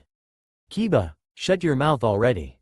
It is enough you have the gall to speak so incorrectly to a lady, but also to be informal and so unofficial with her is an insult to her and you, so better keep quiet. Kurenai shut her former student, with Kiba mumbling something about playing hard to get. Lady Hanabi, what my ill-mannered student meant is that we offer you our condolences and sympathies concerning the fate of your older sister. We heard she was a great woman and what befell her was atrocious and inhumane. I personally sorry for what had happened to her as well. She was like a little sister to me. Kurenai spoke in a diplomatic way, with Hanabi responding. Thank you for your words, Kurenai. My sister always spoke only the best of you as well, and even here, she continued to follow your example, solving matters in less violent and more humane manner, as you've taught her. Hanabi said to Kurenai in a softer way. I am yet to match her in art of diplomacy, but I believe that her spirit is still with us, and protects me and our husband. I always thought that your sister was crushing on that idiot Naruto, practically being in love with him, but not to the same extent as I and Sasuke-kun.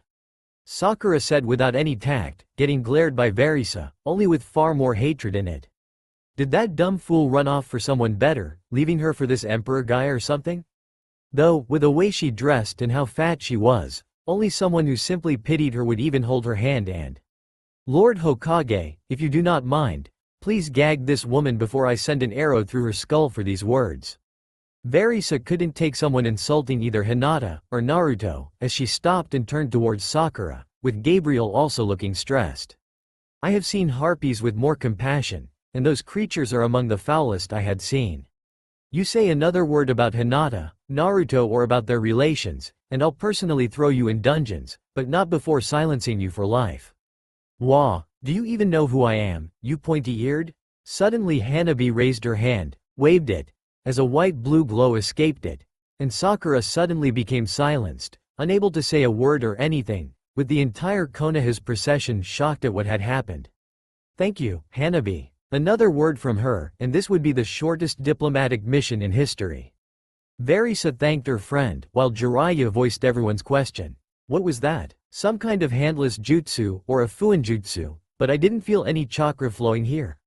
Jiraiya spoke up, with Hanabi speaking up. What you have witnessed is what people of Numenor refer to as magic, an arcane magic to be more precise. I have a certain degree of mastery over magical arts, so I am capable of manipulating it into spells, conjurations and other forms.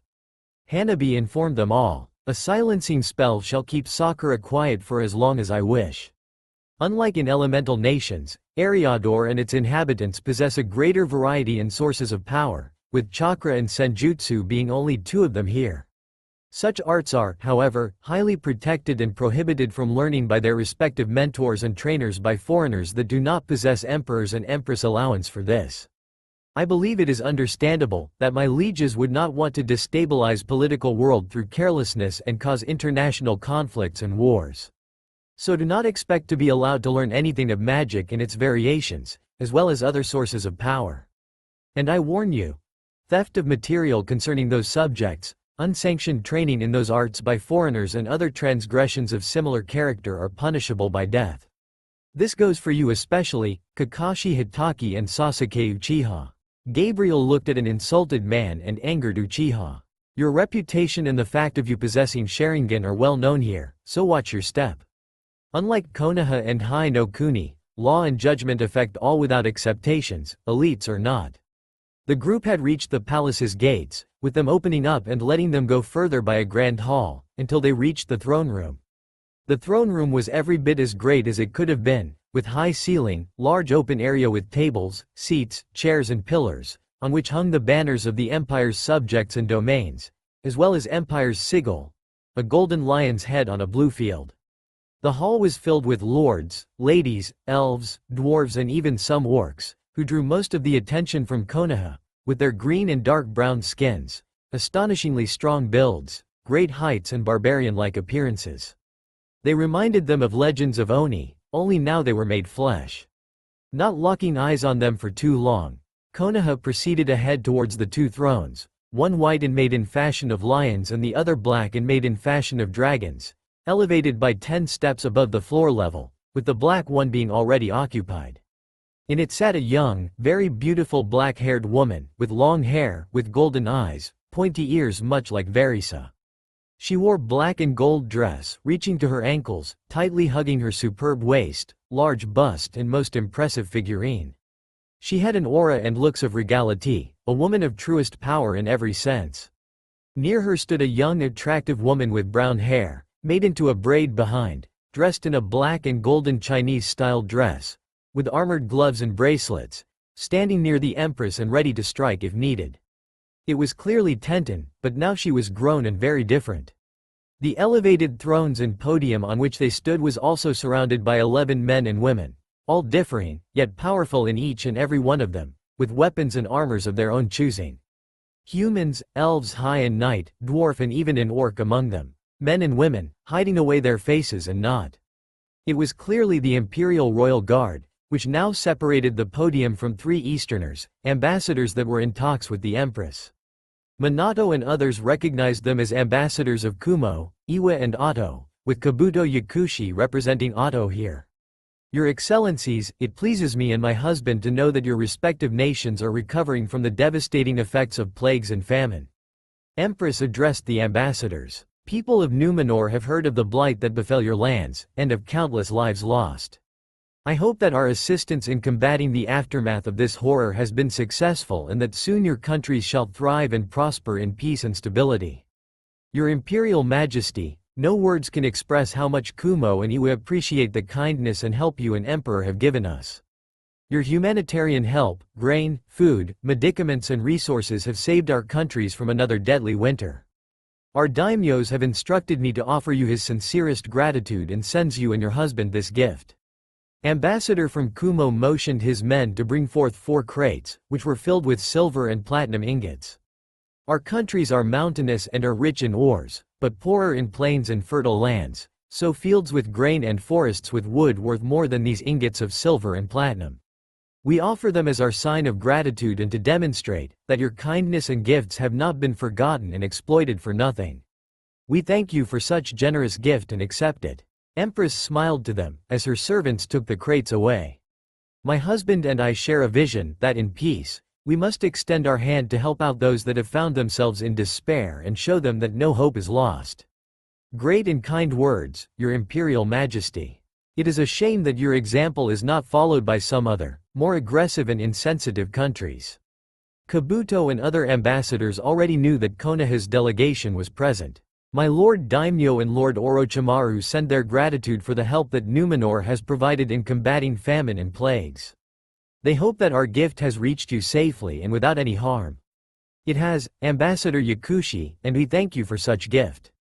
Though Oto no Kuni is a smaller in size country, your gift shows that it is as dignified and strong as those of greater sizes. I welcome you in our capital, esteemed guests, and hope you will find your stay here comfortable and productive. The ambassadors bowed before the Empress and joined in with the mass of nobility and court, while Konoha's delegation has stepped forward, led by Hanabi, Gabriel and Verisa, who instantly bowed before their Empress. High Lord Gabriel, Lady Hanabi, Lady General Verisa, I see you bring to us the awaited guests from afar. My Empress, allow me to introduce to you the official envoy of High no Kuni and its members. Hanabi went on to introduce every single one of them without delay and in orderly fashion, while some of the nobles looked with contempt at Konoha, including ambassadors from other elemental nations, as Hanabi has spoken and ended. Esteemed guests of High no Kuni, Lord Hokage and counselors, it is my pleasure and honor to introduce you Her Imperial Majesty, Empress Semiramis, first of her name and title, Queen and aspect of Black Dragonflight, Sovereign ruler of Second Numenor Empire, Kingdom of Quel'Thala's, Ashenvale Dominion, Confederacy of Draenor, Steelhorn Kingdom.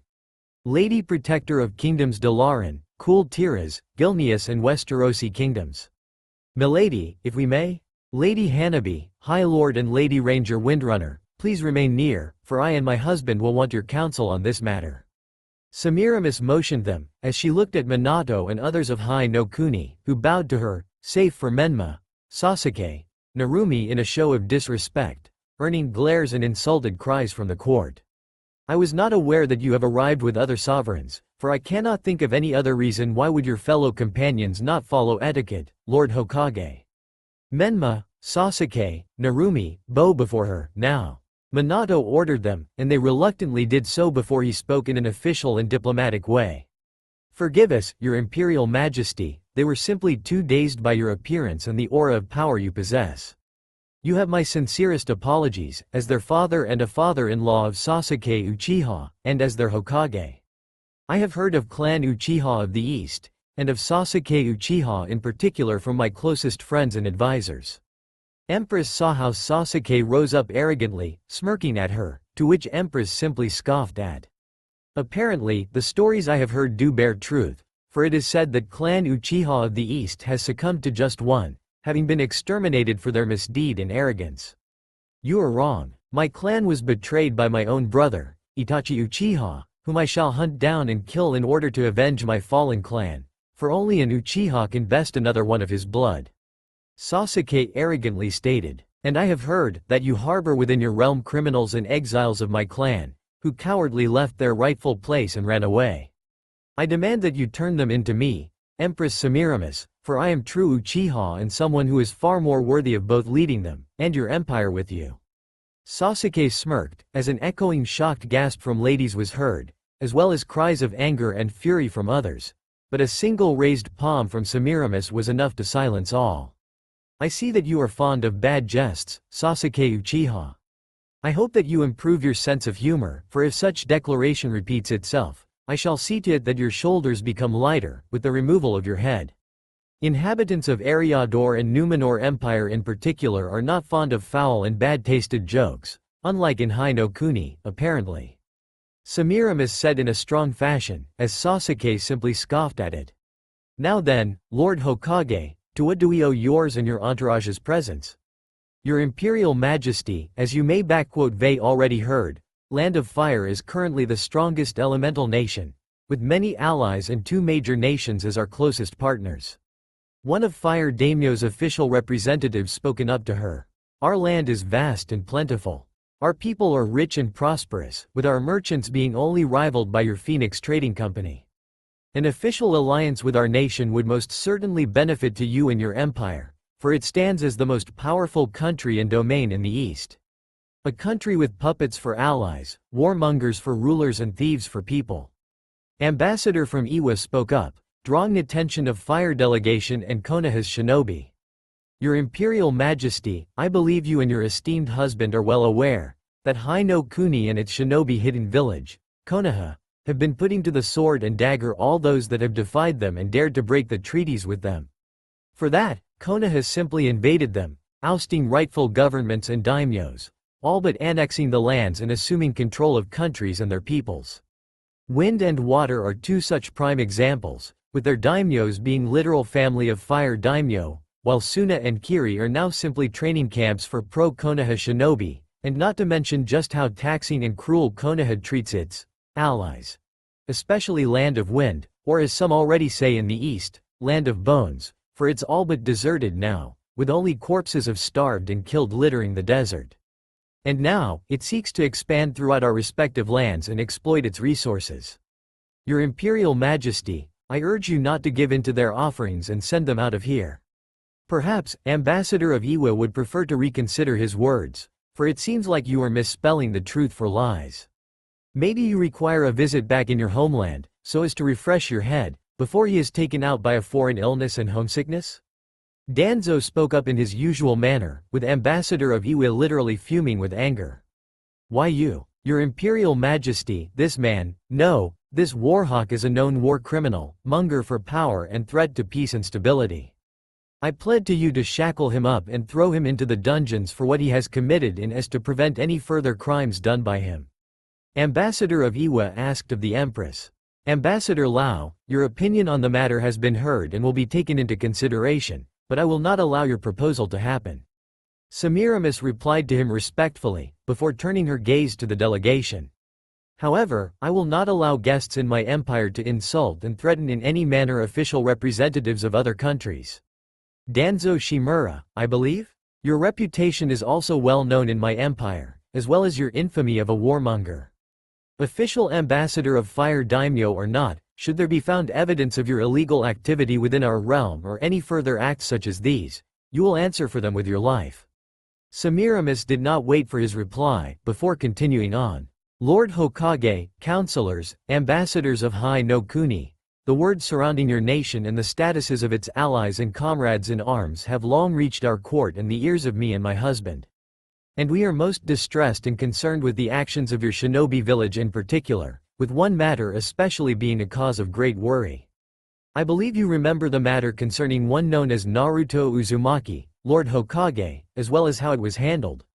Your Imperial Majesty, I can see how some of the actions of my village have distressed you, but allow me to assure you that Minato had tried to talk his way out of this one, but then suddenly the doors of the throne room opened up, with the announcer speaking up.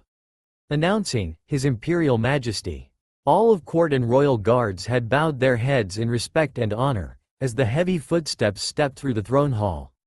Konoha's delegation decided to test their luck and looked towards the emperor. And instantly froze in place, as cold shock came upon them like a hammer.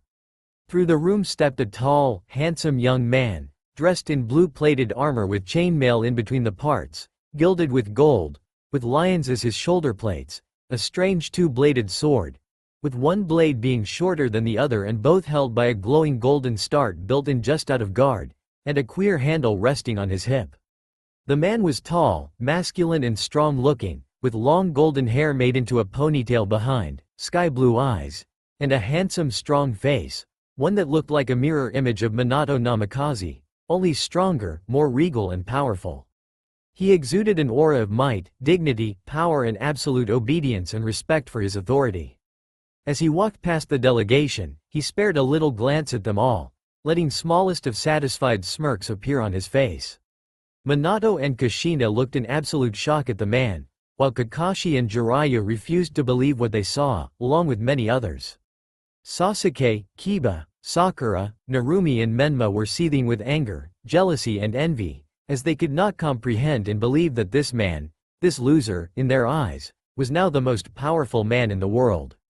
Counselors were shaking in fear and anger at this man, including Danzo, while the rest Konoha's shinobi and daimyo ambassadors chose to be silent and shocked to the core.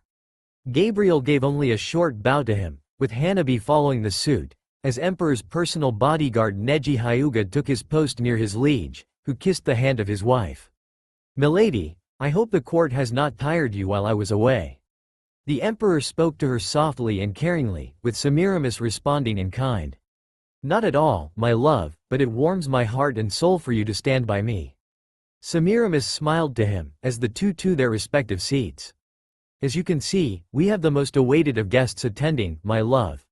"Indeed, milady. I personally have been waiting a long time to meet them, face to face."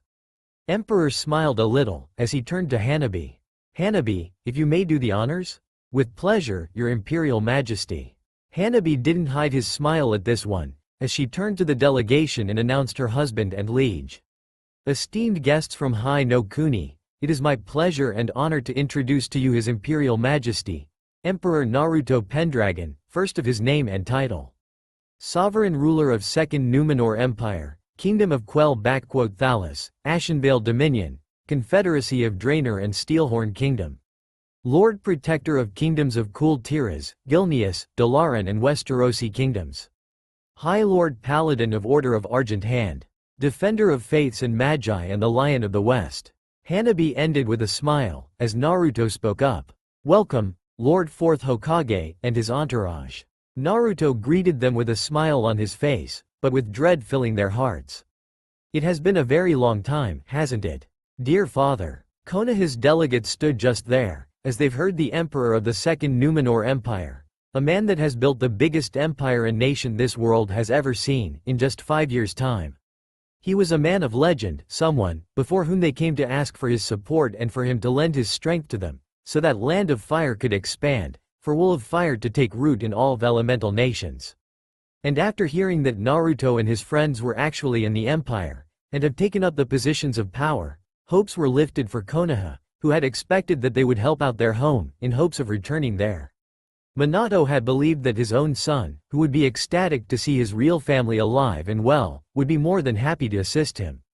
Konoha has made grand plans of exploiting the empire for their own needs, forgetting that the rulers of the said empire may not be as gullible as easy to trick as they may think.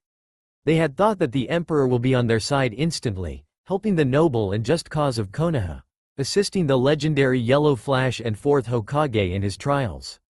They were wrong, for the man that now sat on the imperial throne, the man that had forged this land of kingdoms, principalities, tribes and nations, constantly warring with one another, into the mightiest and most powerful empire this man has known. He was a man that knew of Konoha and its deep-rooted and hidden agendas all too well.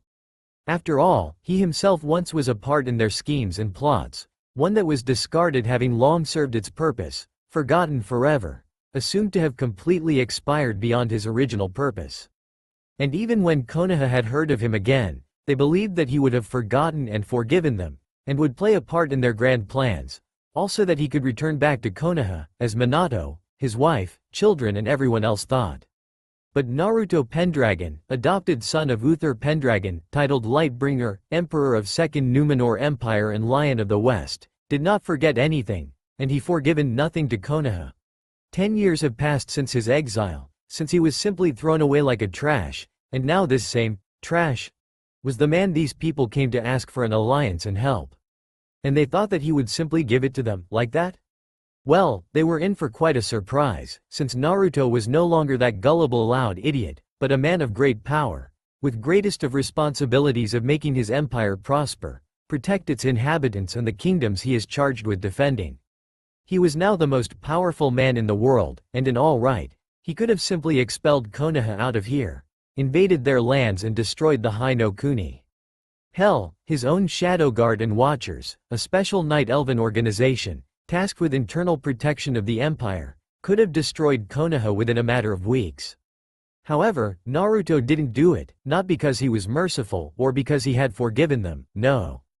It was simply now beneath him, not even worthy of his attention and resources to spare, not when he had far more important issues and business to deal with, like with Westerosi kingdoms and their drunken king of 5 kingdoms, previous of 7 kingdoms, or the raiders from Iron Islands, that pillaged coastlines from Reach to Arati Plains, and not to mention the Ogre Empire in far southeast. Konoha and its problems weren't even worthy of a second thought to Naruto now. But now, with his own family, former friends, mentors and even the elders coming right here before him. Now Naruto had time for them, and he actually reveled a little bit in this small fact, in acknowledgement of his importance, since it was Konoha itself that had come all the way here to seek his help. This brought a little warm, satisfying feeling inside his heart, but he didn't allow it to fester any more than he already had. He needed to be reasonable, practical and think of every factor in these talks. After all, he was the emperor of Numenor Empire, and one that first put the well-being and successful prosperity of his empire before his own vengeance. But still, another small jolt of satisfaction came to him, as he observed the reaction these people. He has changed, completely and without looking back, having abandoned the ways of shinobi and embraced the way of a warrior and light, like his adopted father. He was taller than his bloodfather and Jiraiya, with more muscles than both of them combined and Guy would be jealous of. Whiskers and spikiness in hair were gone, as well as all of baby fat, but a couple of small scars were added up in their place, one over his left brow, and the other on his right jaw. He wore full plate armor and wielded an ancient and powerful elven sword of Charlemagne, gifted to him by the king of high elves. He was a military commander and powerful politician, shrewd and cunning, a diplomat when needed, and a warrior when must. He no longer was that loud-mouthed genin who wanted to be a Hokage, for now he was the emperor. Konoha's delegates and shinobi all were looking at Naruto with various looks and emotions, ranging from utter shock and confusion by Minato, Kakashi, Jiraiya, Shikamaru, Asuma and Kurenai, with hopes and tears by Kushina, and the most prominent, envy, anger, jealousy and hatred by Sasuke, Menma, Narumi, Ino, Sakura, elders, Danzo and daimyo's officials. All of them did not expect to see someone whom they saw as the failure and expired instrument now become the one before whom they were forced to prostrate themselves. Many found it unbearable, while some seemed to think in their deluded minds that this was even better, like one Minato, who spoke in a hopeful manner. Naruto? My son, how much you have grown and Minato, having heard Naruto address him as father, was filled with hopes that he would be successful in swaying his emperor son on his side, but he was wrong. Minato Namikaze, in case your eyes fail you, allow me to remind you that you stand in a presence of His Imperial Majesty, a person in status and power far outclassing all of you here. Hanabi didn't miss an opportunity to remind Konoha of their place. Unless you and the rest of your entourage to be educated in court's etiquette and tact, then you shall remember your position here. His Imperial Majesty, though have addressed you as father, merely acknowledges already a well-known and commonly known fact, that you are his blood parent, nothing more and less. Lady Hanabi speaks true, though since we are merciful, we will forgive this minor mistake. After all, it is our first meeting in 25 years now. Naruto simply said in powerful and authoritarian manner, catching a look of small shock in Minato's eyes, as well as some others. Back then, I was but a newly born child, left by you and your wife here in Konoha, for a cold-hearted and practical purpose, one that I had completed, and was disposed of. Sochi, please, you have to. Kushina had tried to talk, but she was suddenly pulled down to the ground by adamantine chains, much like her own, Only these were even of greater power than hers, forcing her to bend before Naruto, denying her to look him in the eye. Kushina Namikaze, you have been given a clear warning of how to address His Imperial Majesty. And considering how you and your husband have handled him, I believe that everyone here agrees with me when I say that you and this man you call your husband do know to have the right to call him your son. Kushina had recognized the voice, as she looked up and saw a beautiful, younger version of her mother, with red eyes, crimson hair and dressed in vibrant red and golden fully closed dress, with chains extending from her arm. And as a matter of fact, you and your children here have no right of being called Uzumaki. Kushina paled at a shock, while her son wasn't going to listen to that slighting of him and his family. Who the hell do you think you are? We are the true Uzumaki, and you are nothing more than. Menma was about to say his piece, but he was suddenly silenced when his frame hit the floor, hard, as the magical powers pulled him downwards, casted by a young girl, a near-perfect copy of the Uzumaki head. Shut your mouth, runt. You address Lady Kaoru Uzumaki Uchiha, Lady of Kai and Kyotai, leader of Uzumaki clan, chosen by her people and the official representative of Uzumaki and Uchiha in Numenor. Address her with a proper respect, and if you slight her, I will personally make you regret you ever raising your voice against my lady mother. She said with clear hatred and spite towards Menma and Kushina. Your daughter's fierce loyalty and desire to protect your honor are an impressive sight to behold, Lady Kaoru. Semiramis complimented them, motioning them to stop, before she turned her attention back to Konoha's delegates. Lord Hokage, for your sakes, restrain your family members and the rest of your entourage from any further accidents. We are willing to listen to what you have to say and give thought to it, but our patience and benevolence are not infinite. Another such act of insult, and the ones who incurred it will suffer, as will you personally. Semiramis, much like her imperial husband, wasn't going to let Konoha just act like they were in charge here. Oh, of course, your imperial majesty. I ask for your forgiveness, and there will be no further incidents. Minato quickly gathered his own composure, as did most of the others, save for Sasuke, Kiba and Sakura, who kept glaring at him. If there won't be any slights like that, then you are free to state your business to us and our court. I may have missed the beginning, but I believe that you have come here to ask for something. Naruto noted out, as he put his sword on his right side, holding by the tip of the hilt. So, what message did Fire Daimyo instruct you to carry here? Our Lord Daimyo has sent us with a proposition to your Imperial Majesty. Koharu decided to speak in Minato's place, with Naruto and everyone else carefully listening. Our daimyo wishes to establish strong diplomatic ties with your empire, so that both of our countries could prosper and grow stronger from one another. My empire has been growing strong and prosperous ever since it has been established 5 years ago, without any aid or help from your country. Naruto noted out to the elder. And so far its growth in prosperity and power has been quite successful, and I see no need to alter an already successful and proven growth pattern. Yes, your Imperial Majesty, that may be true, but I am sure you are aware of the inner strength that Hai no Kuni possesses. The Will of Fire, a legacy of the first Hokage and carried by all of shinobi of Konoha and its people. Minato reminded to Naruto, who merely cocked his eyebrow up. This Will of Fire has been the source of power to Konoha in its direst of moments and in its greatest victories. As once a shinobi yourself, your Imperial Majesty, you know the true strength of Will of Fire. Lord Hokage, the Will of Fire you speak of is a philosophical teaching, a spiritual guidance at its core, nothing more. Philosophy is good for mental and spiritual growth and is capable of uniting people, but here in the Empire, people believe not just in ideals, but in actions that make those ideals into a reality. Naruto stated with knowledge, with Minato stiffening at hearing his son say it like that. I will not debate on which philosophy or teaching is more worthy of following or not. That is a task for philosophers and scholars. Now, what is it that Fire Daimyo proposes exactly, aside from demonstrating our court your spiritual knowledge? And do please operate with physical and real objects, not spiritualistic ones. Our empire has its own ideological and mental values, values that we do not intend to change to any others, just because of your example. Semiramis noted out to them. If you wish to establish diplomatic ties without empire, do so through actions, not high and mighty words. Daimyos of Ato, Iwa and Kumo, for an example, have proven themselves as valuable and trustworthy economic and trading partners through their actions. Hai no Kuni and Konoha may would want to learn from their example. Semiramis contained a wish to laugh at the look of insult upon Konoha shinobi's faces, while ambassadors and guests from said countries smirked at them.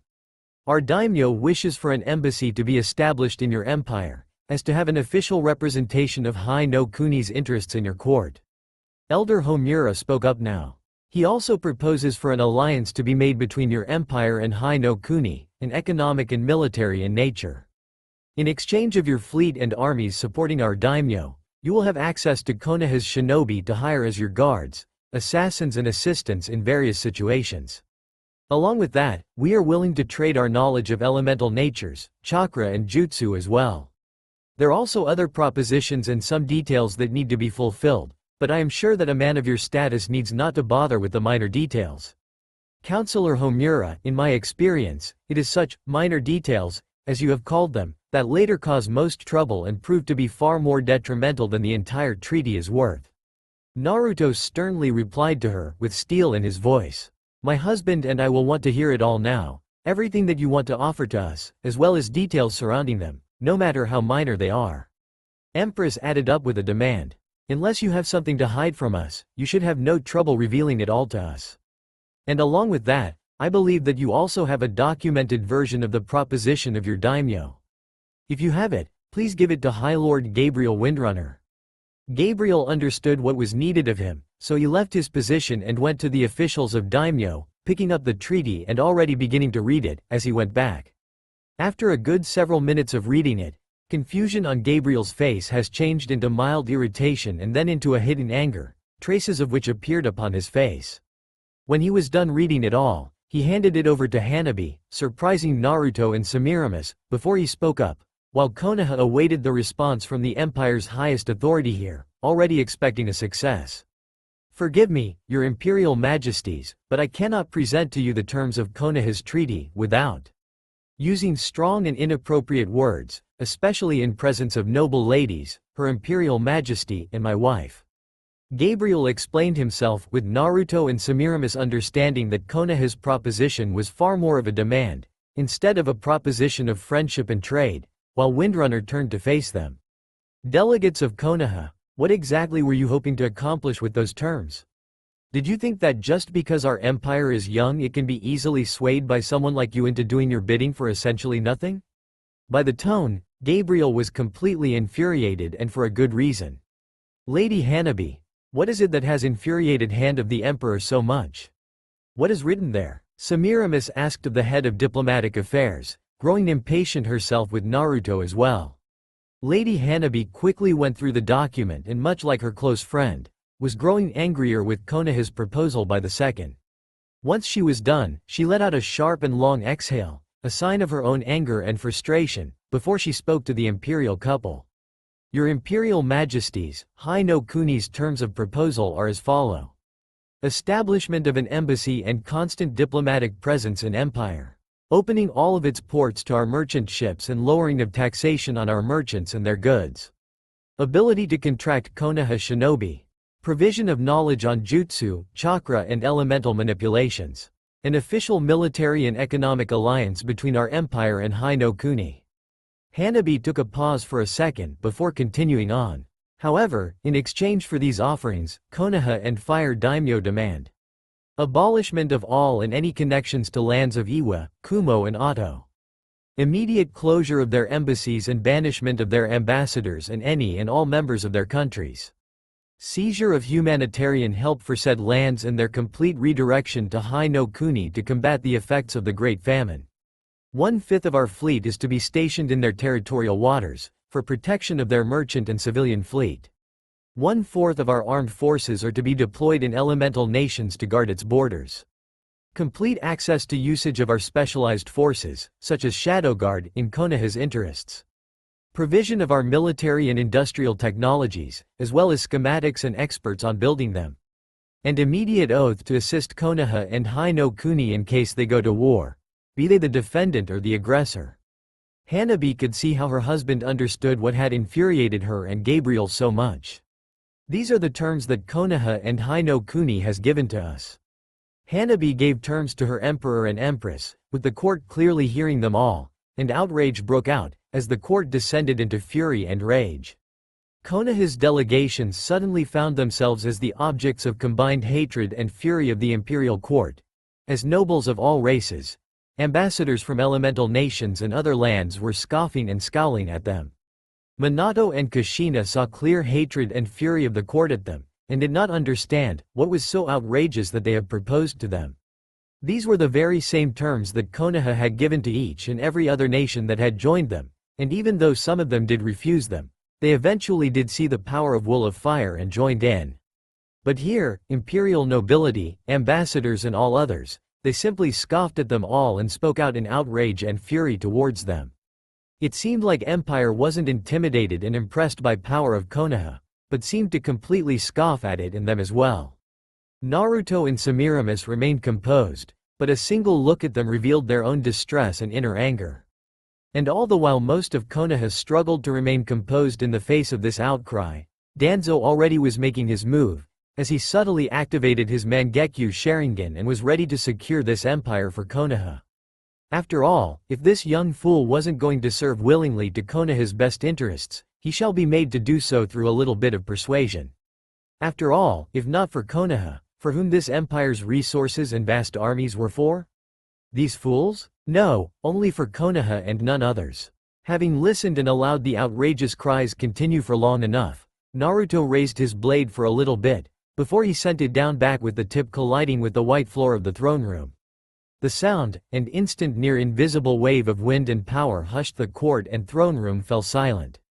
They knew that now Emperor and Empress have made their decision and will announce it, and now was the time for them to remain silent and patient. Naruto looked down at his parents, elders, Konoha shinobi and officials of daimyo, anger and fury barely visible upon his face. He had expected Konoha to be at least politely humble and subtle, but this. He had heard less outrageous terms from Robert Baratheon and his wife, when he invaded Reach and Dorne. Naruto had faced many arrogant and ignorant rulers, counts, dukes and sovereigns, many of whom had demanded of him a lot of things, but to hear such things from Konoha and Hai no Kuni, at the first official diplomatic mission and meeting like that. It would seem they have completely lost all sense of fear and respect towards others. Well, time to remind these arrogant shinobi, that there are those, whom you must fear and respect. Lord Hokage, elders and ambassadors, I have but one question to ask of you. Who do you think you are? Naruto asked of them, his voice layer with steel, cold and unforgiving, but with core of anger present in it. Your Imperial Majesty, if you are confused, then we can. Jiraiya, thinking that his former apprentice didn't understand the meaning of this offer, made a single biggest mistake. Confused? Naruto roared at them, with the court and throne room unconsciously shaking in fear for a moment at the power of their emperor. You take me for a fool, Jiraiya of Toads? Or do you think that I am the same naive, foolish, loud-mouthed student you had toyed with 10 years ago? Do not try to appease or deceive me. I have been fooled far too many times to fall for such lies again, and be thankful that I had not ordered for your incarceration for these words. Now, answer the question, or I will have it pried out of your mouths by other means. The tone at which Naruto had said it made it crystal clear that he was deadly serious, while royal guards had put their hands upon their weapons, ready and waiting for the command. Your Imperial Majesty, our land is the strongest in elemental nations, with our shinobi and warriors being of greater quality and strength than all others. Minato took the word, speaking up with conviction. This treaty is the same one that we have granted to Suna, T, Kiri and many others, and they had accepted it, not to mention now are a part of our union. Your nation would greatly benefit from this alliance and benefit from it? In what way? Lowered trading taxes and opening more ports in your lands, or through learning what chakra and elemental natures are. Do not take me for a fool, Hokage. Naruto warned him with strength. Do you think that learning what we already know from Uchihas, Uzumaki and others is of any worth to us? Or that 6 new ports and lowered taxations will make up for the economic losses in severing the trade with 2 biggest importers of rich ores, metals and building materials on your continent? And do you think that we would ever commit a great portion of our fleets, armies and our specialized troops, just for your shinobi, who are 1,000 miles away from the closest port in my empire? Naruto roared at them in that last one, with even Semiramis flinching a little at this one, which was something rarely seen even by her own kin. "Why, your Imperial Majesty, perhaps a more detailed and private explanation of our terms would clarify some." Minato had tried to play his hand on this one, to get a chance to personally talk to Naruto and explain everything to him, to get him see his way, but it was far too late. "In public or in private, our answer will be the one and the same, Minato Namikaze," Naruto said with power, as he and his wife rose up from their seats and walked closer to the court. This empire, this nation was founded in flames of war, where rivers of blood flew on hundreds of battlefields and countless lives were lost on daily basis. All in the name of few and their greed, arrogance and lust for power. They would betray the lives of their men and women, friends and loyal retainers in a matter of seconds, just to gain momentary profit and small measure of questionable valuables. "I have taken a sacred vow before you all, that I would make those days perish and to have this empire standing as a beacon of justice, loyalty and righteousness, where loyalty is rewarded, and traitors are sought and punished." Naruto looked at Sasuke, who was still seething with hatred, while most of Konoha trembled. "And now, Daimyo of Hai no Kuni has sent you, Konoha shinobi, here, in hopes that I would make the same choice as all those other kings, lords and sovereigns before me. He believes that I would be willing to give up long-forged partnerships and friendships with more honest and honorable rulers, and that I would send sons and daughters of this empire just to die for a foreign ruler and his ambitions. Well, Konoha, you may return to your liege lord and inform him that Second Numenor Empire will never agree to the terms he has presented, not today, in 5, 10 or 100 years. We will never ally ourselves with the man that rewards traitors, and punishes those who are loyal and righteous to the cause. And for this insult, in assuming that we would reject our partners for him, by imperial decree, I order the complete withdrawal of Phoenix Trading Company and its assets from Hai no Kuni and their so-called allies."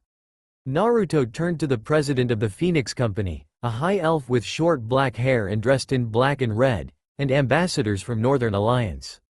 "Lord Halen, any and all monetary and physical losses during the withdrawal will be compensated from royal treasury. You have my word on that. I need no further guarantees, your Imperial Majesty. Phoenix Trading Company shall withdraw our merchants, trading posts and all our assets within 3 weeks, as per your command."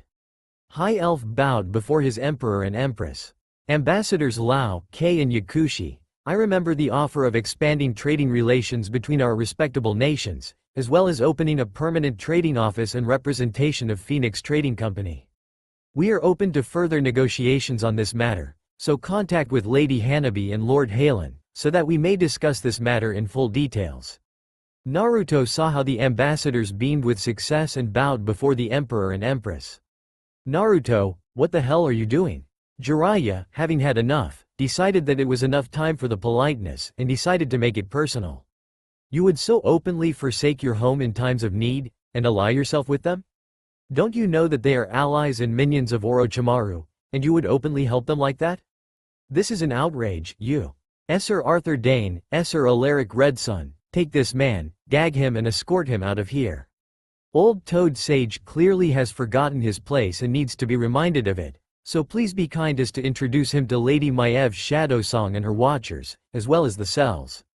2 days within those confines should teach this man and serve as an example to his companions for what will happen if they decide to insult my husband and our family without care."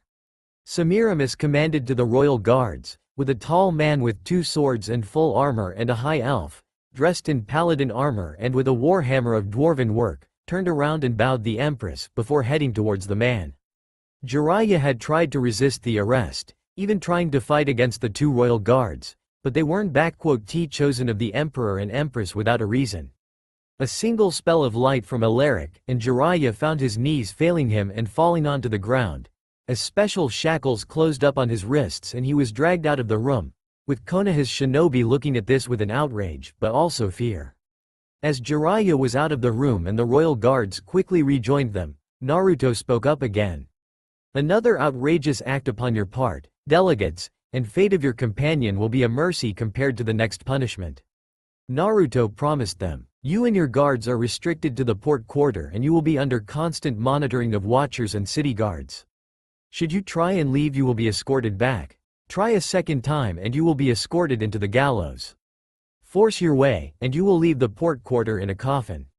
You will leave Numenor city in 4 days, with the next ship heading for Hai no Kuni. Now, be gone, your audience is over. Naruto commanded to them. I believe you should reconsider this rash decision, your imperial majesty. Danzo spoke in his usual manner, getting an eye contact with Naruto and using his Kotoa Matsukami on him in that same instant. After all, you do care for the betterment of Konoha, Naruto Uzumaki, do you not?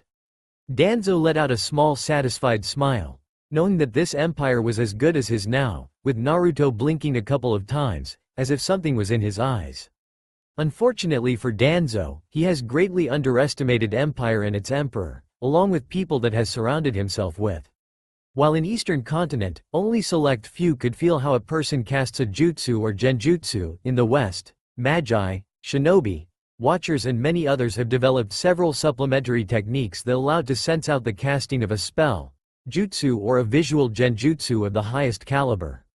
What is on the East a hidden genjutsu technique, was like a thundering monastery bell for all of royal guards, noble lords and ladies, hidden watchers and shadow guards, along with emperor and empress and their bodyguards. Royal guards immediately drew out their weapons, as the city guards in the throne room also took up the positions for a battle, shielding the court.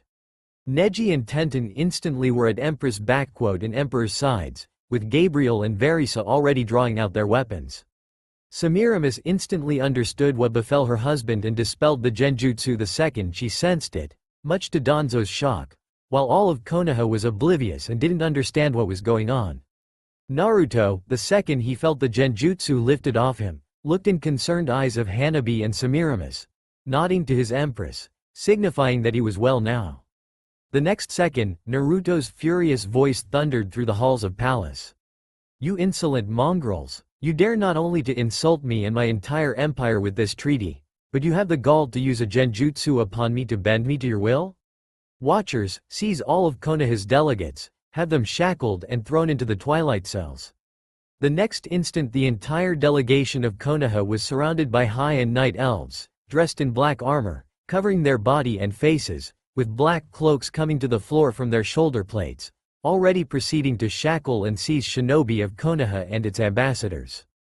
And have this warhawk and Sasuke Uchiha interrogated and searched with extreme prejudice, spare no expense or method to get to the truth of this matter. Inform Lady Maiev and Anko Mitarashi that they have full carte blanche on this. Danzo was struggling with the 2 night elves when they restrained him, but once shackles were placed on him and all of chakra was blocked off him. His bandages were ripped out from his covered eye and his arm, along with restraints on it, revealing the full arm of Sharingans, with face of Hashirama on the shoulder of his artificial arm, and a Sharingan in his right eye socket.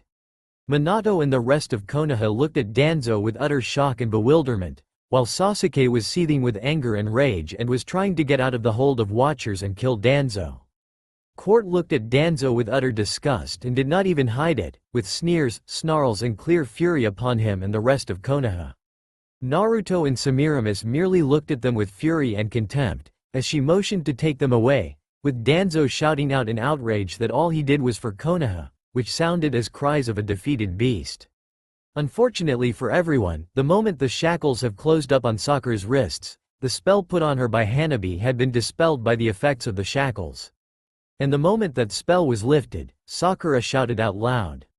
Naruto, you ungrateful bastard. You should have long been dead, and this place belongs to Sasuke-kun by his right of an elite, and you'll be kissing my feet before I bash your skull into nothing. This Empress, Hanabi, all of those bitches will service him, only a shame that ugly fat bitch Hinata was dumb enough to die because of a worthless demon like you and Sakura shouted out, as she was being dragged out of the throne room, until. Wait! Thundering voice of Naruto stopped the watchers and everyone in their track. Bring her here! Naruto commanded slowly and with power, with the watchers knowing who he wanted to see, and they dragged Sakura right before his feet, past the royal guards and put her on her knees before him, as Naruto's face and eyes, filled with utter fury, anger and rage, locked on the now shaking Pinkette. None dare to insult the imperial family, threaten them, and most importantly, no one dares to insult the memory of my beloved and get away from it without being punished. Naruto said with cold, barely contained fury, as he looked in the eyes of the watchers and gave a command. Cut her tongue out of her mouth and cauterize the wound without an anesthetic. Make her watch the interrogation of her beloved Sasuke Uchiha, and after that, make sure that neither her foul mouth nor her hands are capable of spewing dirt upon others.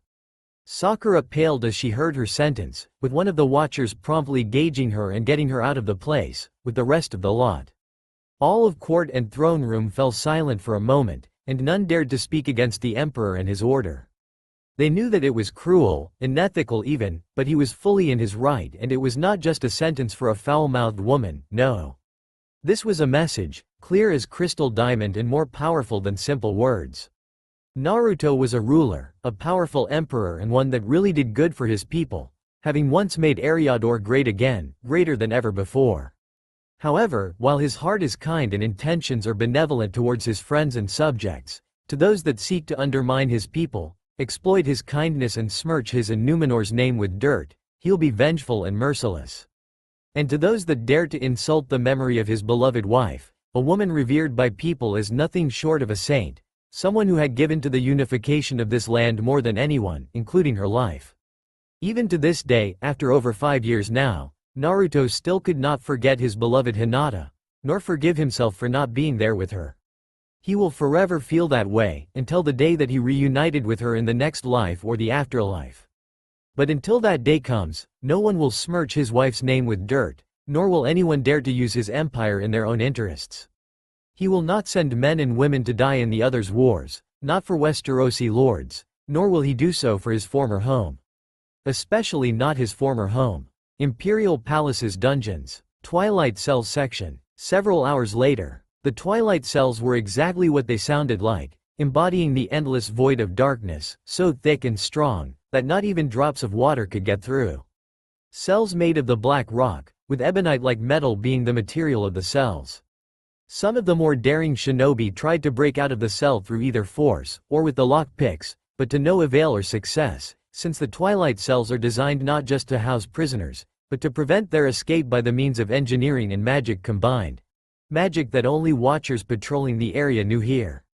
And nothing escaped the gazes of those men and women, for they were trained to even see with their eyes closed. It has been a couple of hours, and so far, the watchers already took Sasuke, Danzo, Might Guy, Sakura, Kaharu and Homura. With Might Guy, Kaharu and Homura returned, but returned in a state that left the prisoners more than a little scared.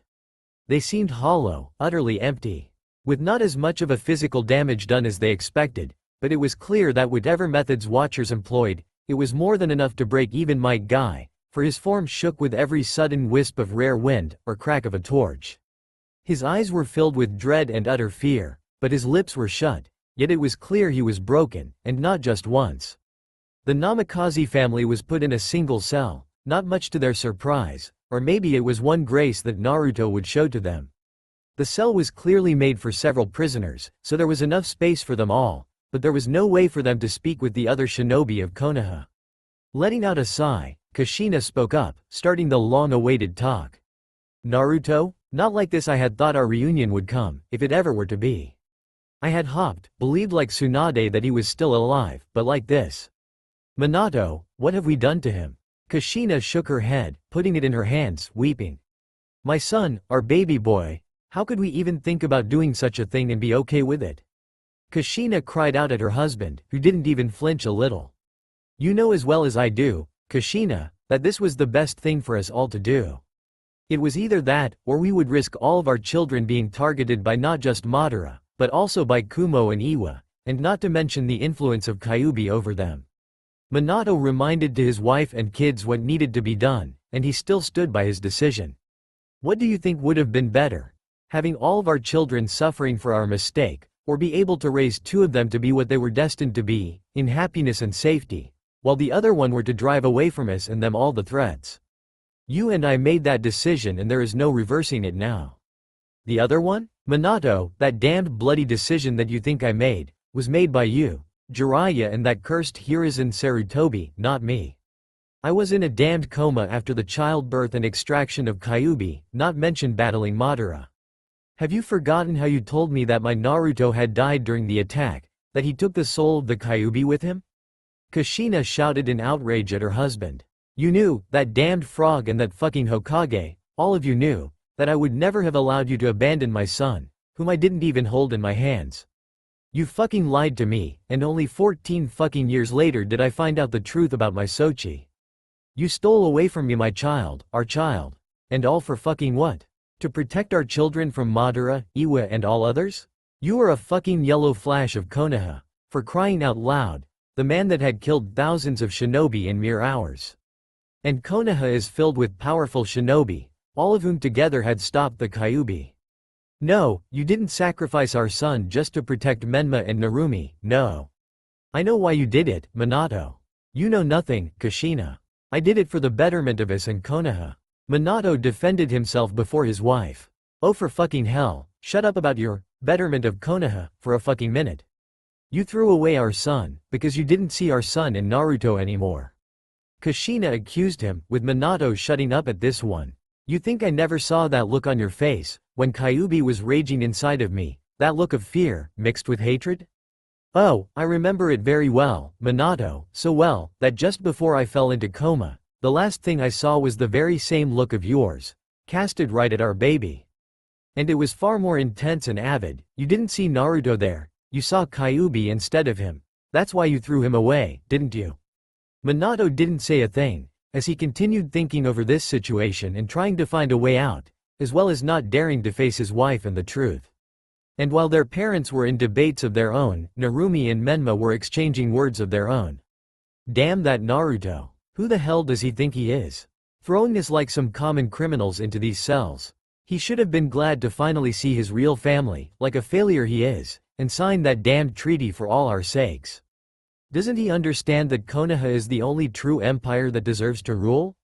Menma asked no one in particular, with Narumi replying, well, be I on his place, I wouldn't think twice about executing Danzo, and that son of a bitch Sasuke with that whore. Narumi grumbled with anger, as a small chuckle escaped her lips. I so bloody hope that he and that whore suffer. Serves that bastard right. Narumi grumbled lowly. Aren't you supposed to be a loyal and loving wife to Sasuke, like you and Sakura usually do? Menma was surprised when he heard his sister speak like that. What, is being Mrs. Uchiha isn't as good as you had hoped? Is he what, not giving you enough attention and you resort to vibrators, or you and Sakura? Menma was about to continue, but a quick slam in the jaw silenced him for good, with Narumi looking at him with hatred. You better shut up, little brother, before I do those tormentors' job on you for them.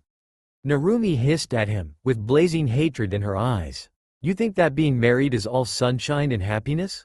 For you, maybe, but for me. I curse the very fucking days I landed my eyes on him and when Dad announced our marriage. And on our wedding night, and every bloody night after that. Remember when Ino told me that you had hit her and I nearly killed for that? Menma nodded to this one. You were lucky it was an accident, because if you hit her on purpose, and more than once. Wait, you mean Sasuke is beating you? Like, on the regular and during? Especially during it. That is the only way he can do it, often with that cursed mark turned on, and Sakura, that whore, revels in it and even helps him.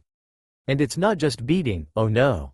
That bastard has done a lot to me, and when I was finally pregnant with our child, not even that had stopped him. Menma and Kushina, who had also finally took time off of shouting at her husband, paled at the revelation, with Narumi turning to her parents. You think it's "cause I'm clumsy, that I'm always in bruises and cuts? Or is that I lost my son on my 6th month because of miscarriage 5 years ago?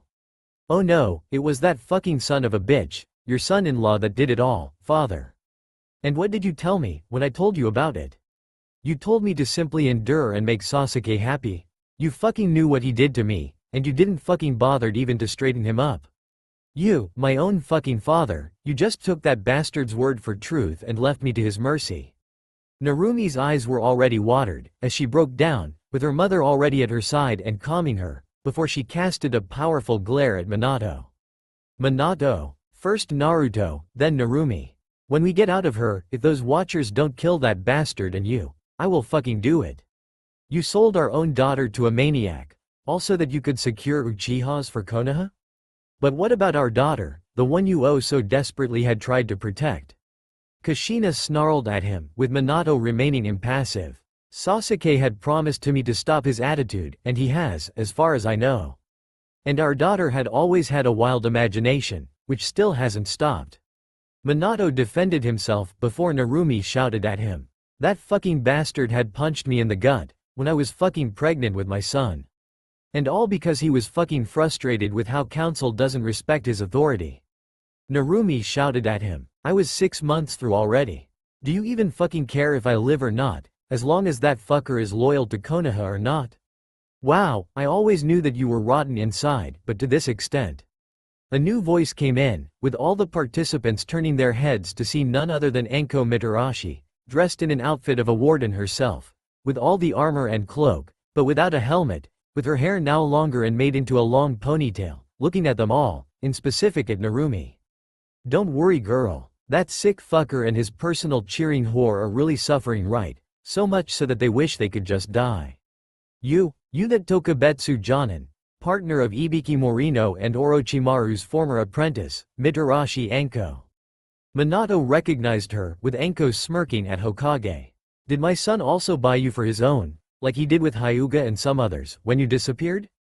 Bought me? I was fucking happy to get out of that hellhole, as were all the others after you returned. Anko countered. His Imperial Majesty had offered me a pretty title, lands and enough money for life, but I refused, and after I heard of Watchers and what they do, I just couldn't resist joining in. I mean, who wouldn't? High payment, premium equipment, top-of-the-class training, insurance that covers everything, from death at tooth infection to sudden destruction of your house by a goblin rocket. And on top it all off, a chance to learn from the Night Elf Watchers the true art of torturing. Did you know that them lot had been doing what I loved to do for 10,000 years straight? Wicked, but fuck if I wasn't on that train the moment I saw what my now chief does on daily basis. Needless to say, I proved to be one damn enthusiastic and successful Watcher interrogator. Anko, I know that things weren't all well for you in Konoha, but if you just managed to get my son a message from me, Minato wanted to sway Anko on his side, but it proven to be useless. Then it is probably a good thing Mistress Maev orders us to wear all this armor and cloak, Mistress Anko. Her aide replied to it, with Anko nodding to this, putting back her helmet. Yeah, it certainly is. Plus it's damn comfy in here as well.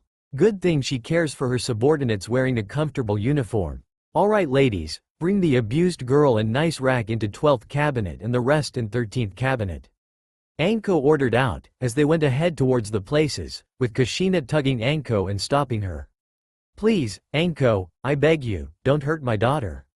I'll take whatever punishment she was ordered to, just. Anko simply pushed Kushina's hand away and motioned them to move, while she went to the 12th cabinet with Narumi and Kurenai, closing behind her. And nobody even was able to see a dim light, coming from the smallest space between the door and floor. Imperial Gardens. Meanwhile, Gardens of Hinata, this was to be Naruto's present to his first love on their 5th anniversary together, something that Hinata had always wanted to have in their palace. A place filled with life, flowers and untainted beauty, where she and Naruto could find solitude, to spend time together just for themselves, away from the prying eyes and important matters. A place where time and matters would not touch them, where Hinata would bring their daughter to play with, their little Himawari. If only Hinata had not answered the call of House of Latrua, she and Himawari would enjoy this place, the gift that Naruto had been preparing for his wife and daughter. But in the end, Hinata never saw this small marvel, this small private world that Naruto had prepared for her.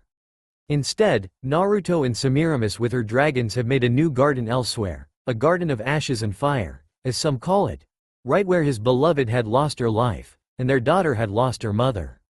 Nowadays, Naruto would come in this place in need of finding privacy and to be with his own thoughts, to think of things and remember what had happened. Along with that, he would let the hardened and strong facade of the emperor fall for a little bit and reveal a person, scarred and changed by wars, campaigns, still mourning the loss of his beloved, and happily spending every moment with his children here, along with his wives in a moment of peace.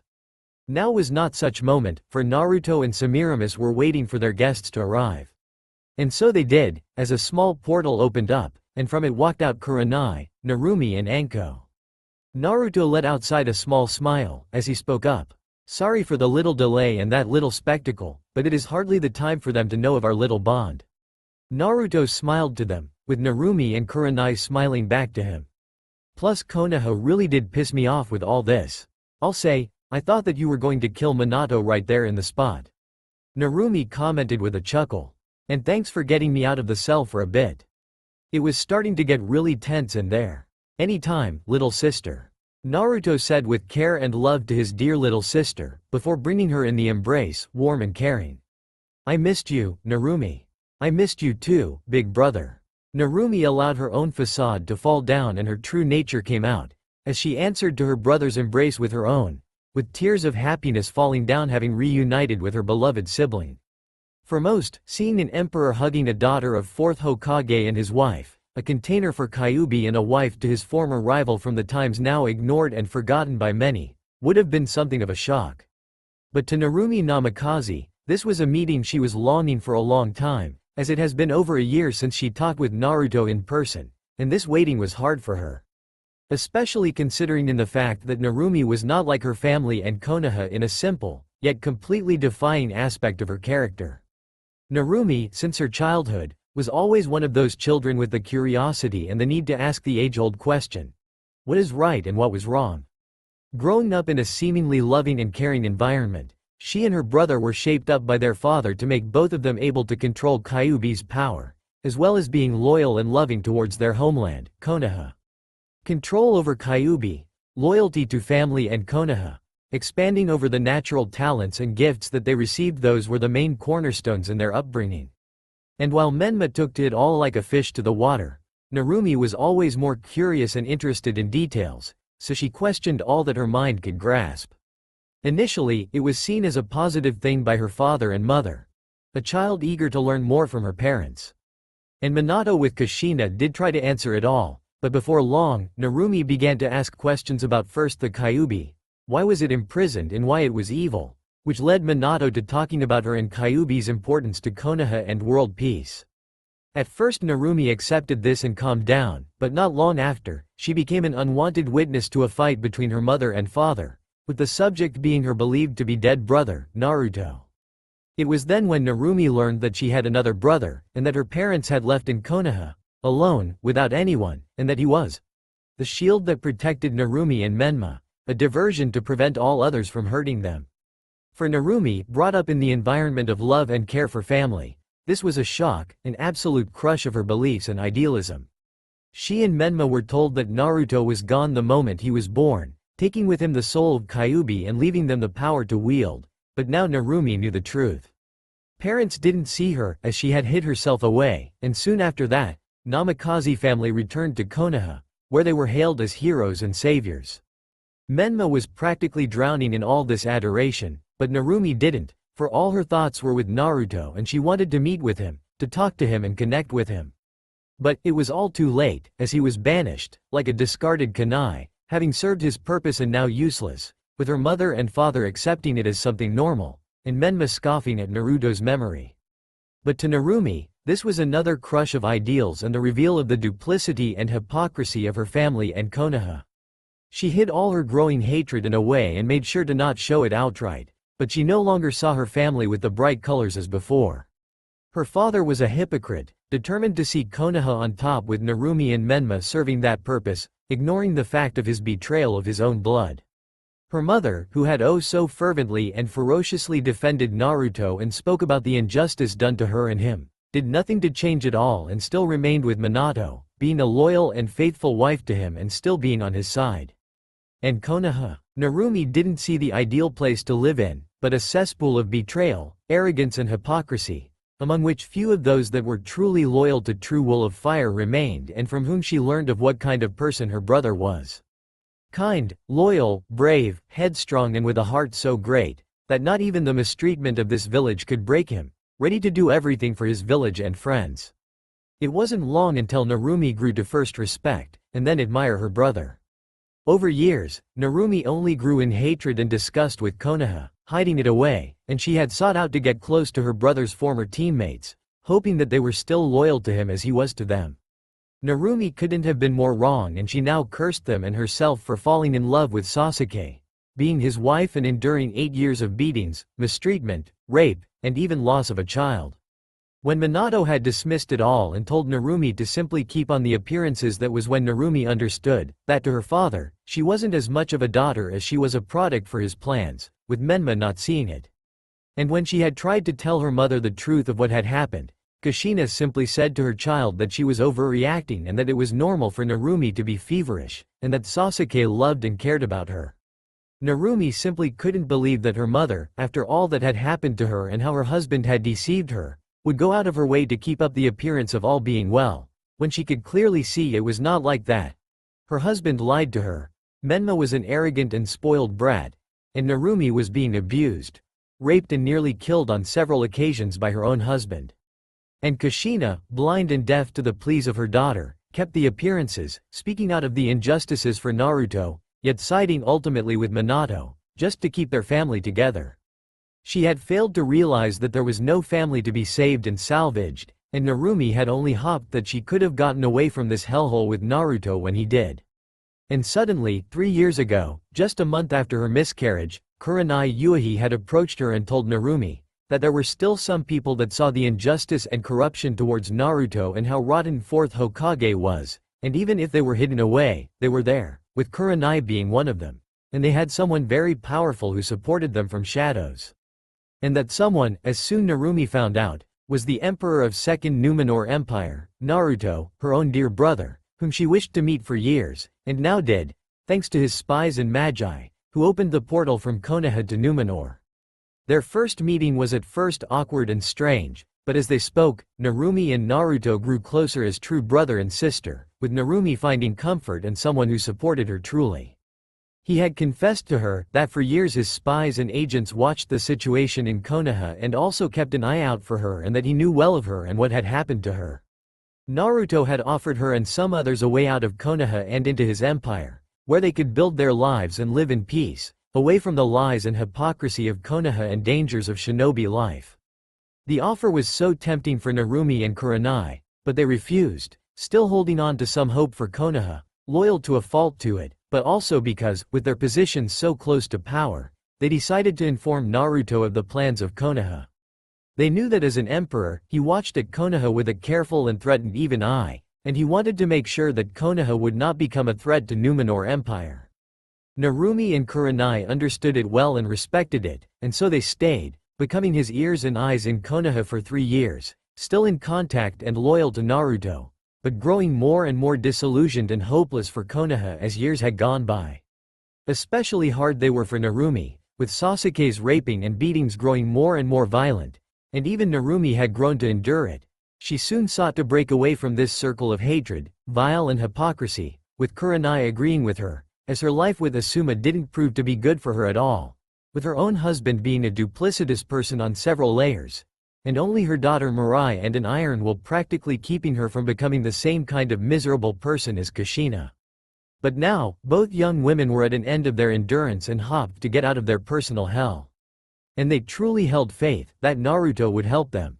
As Naruto and Narumi separated, he nodded to Kurenai with a smile, as he spoke up to them. Hope the Watchers weren't too eager in their work. Maiev is a very much capable leader of them, but even I sometimes find her dedication to justice and work to be obsessive at times. Naruto let out a sigh, as he offered his sister and his friend seats on the benches, which they took, with him and Semiramis sitting down together on the other one. So, Narumi, Kurenai, what was it that you wished to discuss with me in person? Your message said that it was urgent. And from what my independent sources from Konoha had told us, there doesn't appear to be any indication of threat from Konoha and Hai no Kuni to Empire and its interests, so this must be something personal. Semiramis noted out, with Narumi and Kurenai looking at Semiramis with surprise, hearing of this for the first time. You have your own spies in Konoha? Narumi asked of her, curious, with Semiramis simply nodding at this one. I thought that Naruto only had those of Shadow Guard working there, but he mentioned nothing of your spies there, sister. Narumi, Kurenai, I hope that you do not take any offense to this revelation. The truth of the matter is that Black Dragonflight has its spies all over the world, including the elemental nations, and they were there for ages, long before the man you called God of Shinobi had founded Konoha. Naruto only learned of it after we married, but he kept quiet for me. Semiramis explained to the women. Other dragonflights may be reactionary in nature, But the blacks prefer to prevent catastrophes from happening when there is only seed of it taking root. I learned that lesson well, when my father's madness nearly cost me and my brothers and sisters their sanity and lives. Please do not think that I do not trust humans and other races, I do, and Naruto is most certainly one of a kind husband, but younger races, as I've learned, have a tendency to self-destruction, which I find to be disturbing. When you think about it, we do have it in us. Narumi didn't argue with a far superior in wisdom and experience creature. Anyway, what we wanted to talk about. Naruto, that offer, the one you made to me and Kurenai 3 years ago, does it still stand? Naruto and Semiramis exchanged the looks between each other, before Naruto spoke up, voice as strong and determined as ever. It does, for both of you. Both of the women sighed in relief, with Naruto continuing. I know that you hate to hear this, but I did warn you that you wouldn't be able to do it for long. Especially considering what Asuma and Sasuke really were. Can't blame your sister for trying to repay to you for not being there for you when you needed it most. Narumi argued in her favor, with Naruto shaking his head at this one. She is right, Naruto. Both she and I didn't do anything to help you when we knew we could, and Kurenai had tried to support Narumi, but Naruto stopped them in their tracks. Neither of you hold no debt or any blame for what had happened to me. I know full well who are to blame for what had transpired with me and whom not to, and I do not hold any ill against those that didn't stand up to them. Naruto simply stated to them with full seriousness. And I won't hear any more of your guilt and reasoning. I am getting you out of Konoha for good, and since you now want it, that just makes it a bit easier to do, especially with a blunder that Konoha had just made in here. I know for a fact that it wasn't father's idea to use that genjutsu on you. All he and others had wanted was to get on your and others' good side and make you sway the emperor on Konoha's side. Narumi informed Naruto and Semiramis. It could have been Sasuke, sure, but after what I and others saw with Danzo. That genjutsu was Danzo's handwork, Koto Amatsukami of Shisui Uchiha. Suddenly, from the trees appeared a royal guard, wearing a lighter variant of their armor, with a white katana at his side, with his face being closed by helmet, which muffed his voice a bit. Over 17 years ago, Danzo had orchestrated the destruction of Clan Uchiha, having manipulated Third Hokage and Council into isolating them and provoking them into a rebellion.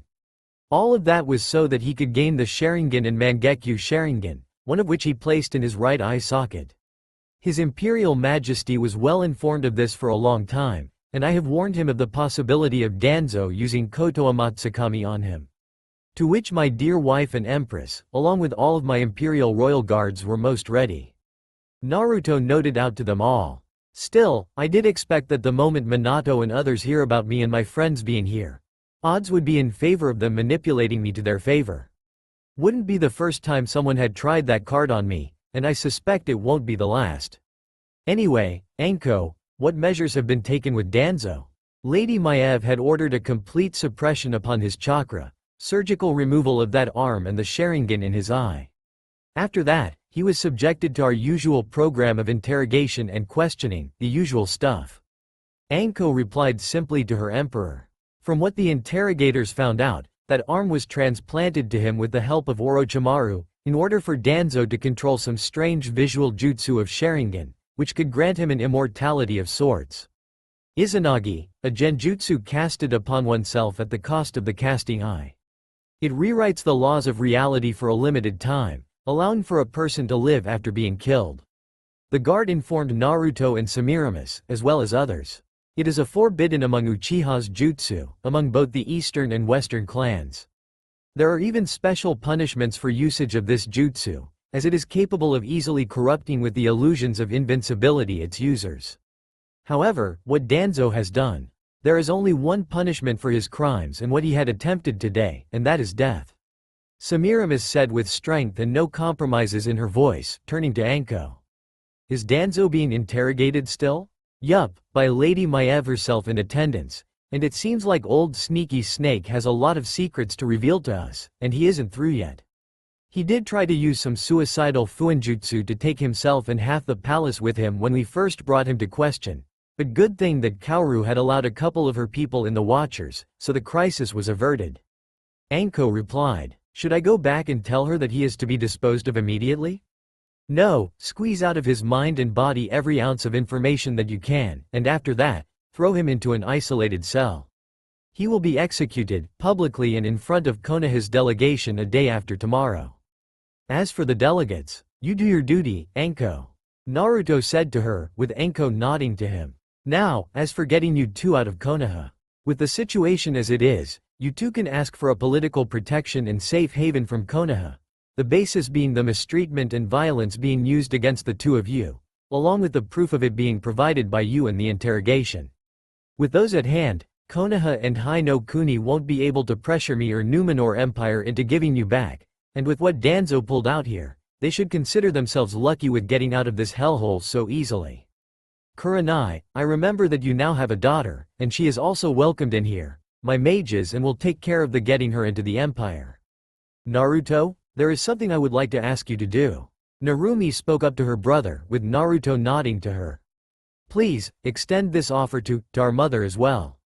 Naruto widened his eyes at this one, but said nothing, as he rose up and slowly paced a little, not turning his head to face his sister and others.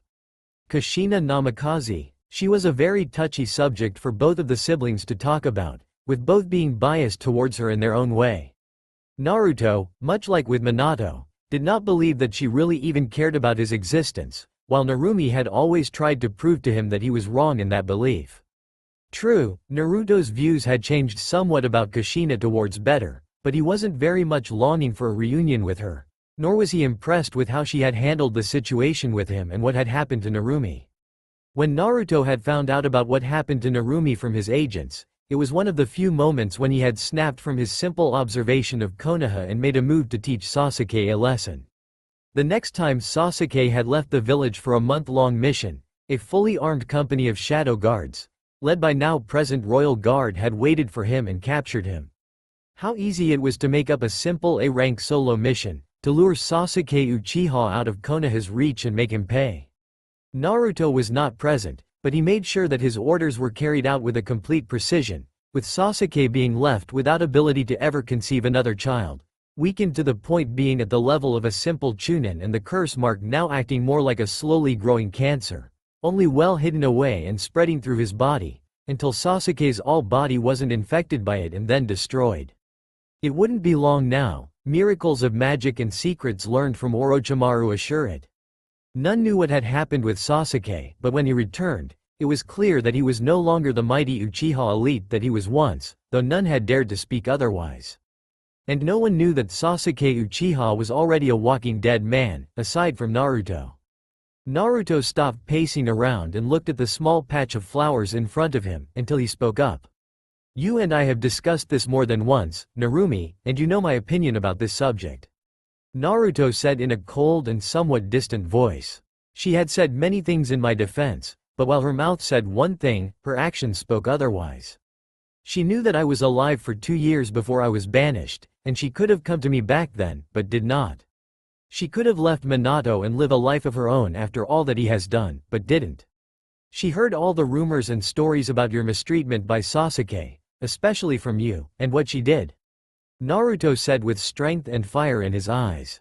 Narumi, I can understand your desire to help your mother, but after all that had happened, do you really think that she deserves this mercy? Naruto, I know how much you despise and even hate, I can understand that too. But you also need to understand that for her, our family is all that she has left. Narumi argued with him. She had lost her own clan, most of her friends, and much more.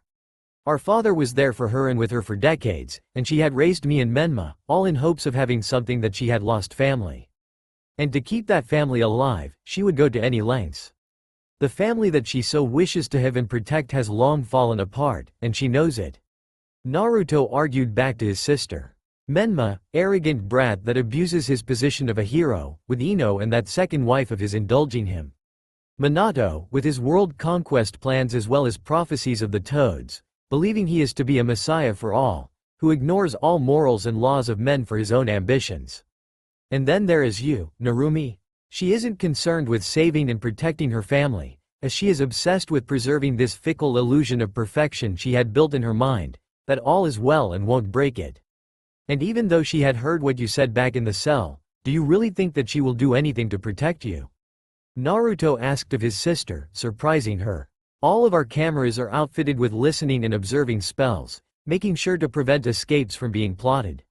Semiramis answered on the silent question for her husband, before turning to face her husband herself. Naruto, my love, I know and understand your resentment towards your mother, and I had faced the same, as you know.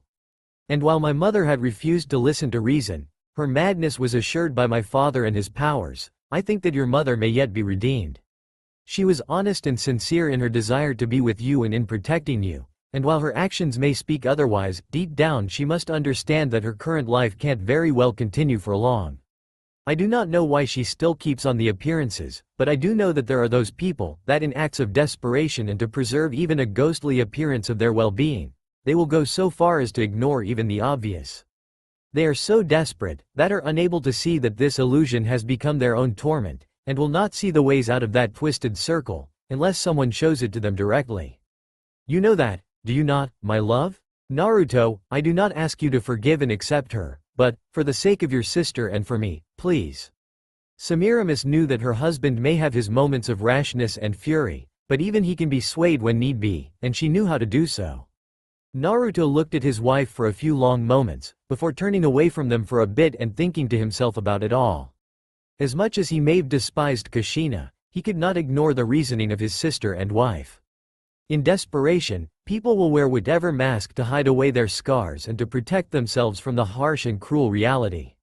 He himself has done so for years in Konoha, and Kushina appeared to be the same way, only even worse in her case, considering that Minato was possibly the only close person ever to her, with her family also being all that she had for herself. Even though she had suffered so much cruelty, deceit and more, Naruto wouldn't past it his father to influence her through their connection, as well as her own desperation for making things right for her family, or the majority of it. After all, sacrificing him did secure Narumi and Menma, from a practical point of view. Still, Kushina's desire to ignore all the wrong in front of her and dismiss it was troubling, but was he not the same way? He was, but what she did with Narumi. It was something that he could not ever ignore nor forgive, for hurting his sister like that, by letting her delusions take over her mind like that. He won't forgive her so easily, nor will he ever forget, but maybe, letting out a sigh, Naruto turned back them and spoke up.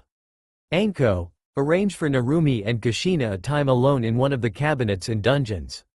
Anko nodded to him, with Naruto turning to his sister. Break the news to her. Tell her that if she really wants to, she can stay here, in Numenor. However, should she use her position to help out Hai no Kuni or Konoha in any way, I will not be merciful towards her, not after all that had happened. Explain it to her, sister, because I don't think that I am yet ready to speak with her, without hurting her. Narumi smiled to Naruto and nodded to him. Itachi, please escort our guests to a dining room. I imagine that they did not have their supper. Itachi nodded to Naruto and led Narumi and Kurenai through the gardens, while Anko teleported back into the twilight cells, with Naruto sitting back on the bench with his wife, shaking his head. You knew exactly what to say to me, just to make me think, didn't you? Naruto looked at his smiling wife, who merely shrugged at the suggestion, but did not lose her smile one bit. Well, it is my duty as your wife to sometimes rain wisdom and mercy upon you, my love. And with how stubborn you can be at times, it is no wonder that I require additional help with you. Semiramis joked a little, with Naruto chuckling a little at that one. Naruto, you know that it is only for the better to give Kushina a chance. Let her see that there is life without Minato and Menma, without desperation and half-insane denial. A life without a mask, the one that you had always wanted for yourself. I know, Semiramis, but sometimes the masks grow onto your skins and become inseparable from your real face.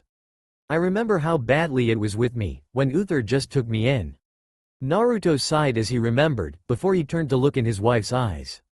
Tell me, why did you side with Narumi this time? When I first told you of how she acted, you were almost furious enough to turn back in your dragon form and go to Konoha and have words with her, but now. Let it be known, that I do admit that I am prone of letting lose my temper, at times. Semiramis admitted, though with the smallest of blushes. But with what Narumi had told me and everything that had happened with us, I couldn't stop thinking about Kushina's situation and comparing it with what had happened with my mother. Semiramis grew a little sad, before Naruto had hugged his wife caringly, remembering how bad it was for his wife to face against her. I remember how kind and caring she was, but also how very devoted to my father she was as well. So devoted and loyal, that his way was the only one for her, a blinding loyalty with desperation, the same one as with Kushina. And whenever I think about it, I can't stop thinking that if I had been more proactive, if I had showed her the wrong Neltharion had committed, and then perhaps she wouldn't have gone mad and done so much wrong. Perhaps I could have avoided it altogether, instead of dealing with it just a few years ago. I see where you are coming from, Semiramis. Naruto sighed, holding his wife close to him. I'll give Narumi a chance, and if Kushina agrees, then maybe I'll change my opinion of her, but do not bet on it so easily. Semiramis simply chuckled at this one, while Naruto softly put a hand upon her belly. And how does our little baby girl doing? Is she already making her presence known? You know as well as I do that she is still too early for that. Semiramis simply shook her head at this. You remember when I was having our first child, Naruto? I may have shortened the process of pregnancy with my physiology, but it still took 6 months for him to come to life, and now I am barely through the first one. I know, but you know how I get with our children, do you not? Naruto smiled to Semiramis, with merely laughed, recalling just what a soft and doting father to his children Naruto was. And I still have not forgiven you, milady, for Demon's accelerated growth. Naruto half-jokingly stated to her, with Semiramis pouting a little and puffing up her cheeks as she answered to him. It is not my fault that children of dragons and humans grow up so fast, and had I wanted to staunch his growth, I could only do so through magic, and we both would never do something like that. Semiramis was serious on this one, before spoke more softly to her husband. Naruto, we have consulted Alexstrasza and she confirmed that Demon's growth is natural for one of his origin, especially for a child of an aspect. His mind and body both grew without any trouble. For Dragon, Demon is still a hatchling, with the body of a grown human and a formed mind. And let us be honest, when compared to how Targaryens have called their children, dragons, our little dragon turned out to be just a marvelous child, and do not even dare to deny it. I would never, whom do you take me for? Naruto chuckled at this one with his wife. I think I'm just sad that I saw our son grow up so fast. Just some 8 years ago I held in my arms and now he is of my height and I can't help but see in him not a small boy, but a grown man, one that already makes me proud. Is this even normal, for a father not being able to see his son as a small boy like he once was? For all parents it is sad, not just for you, but to me as well. Semiramis admitted, he has everything to be a great emperor after you, but I sometimes can't help but remember how he was just learning to make his first steps, or how he first talked to us. And now he is already out there, traveling the Westerosi kingdoms, learning of the empire and its subjects as well as doing his duty to the empire. I sincerely hope that he did not learn any bad habits from their king. Light knows that Bor has more of those than my father has prayers for each of the sins. Naruto shook his head at this one. Good thing that Alexstrasza's granddaughter is accompanying him. Those two will be alright together, 2 children of human and a dragon. Yes, Urza was very persistent to accompany Demon, almost as much as Irene with me to share you. Semiramis brought it up to her husband with a small wicked smile of her own. Young dear was always very much fond of our boy and now, both are physically grown and beautiful, strongly connected since their childhoods. Perhaps we should prepare the court for the news of heir to the throne soon marrying the legendary Titania of Redflight? We first need to prepare them for the news of you being with a child, my beloved Empress. Naruto reminded her, with Semiramis chuckling to it. I wouldn't be surprised if the suitors for her were to show up the moment it was announced of a new princess soon being born. Remember how it was with Demon? Better not remind me of that, though now he has Urza to scare all those harlots away. Semiramis and Naruto laughed at this one. I still can't believe the gall of that Tully woman from a year ago, to push for a match between our boy and her daughter, speaking to me as if she were my own mother. Those Tullys seem to have the mind of their Sigil, the trout.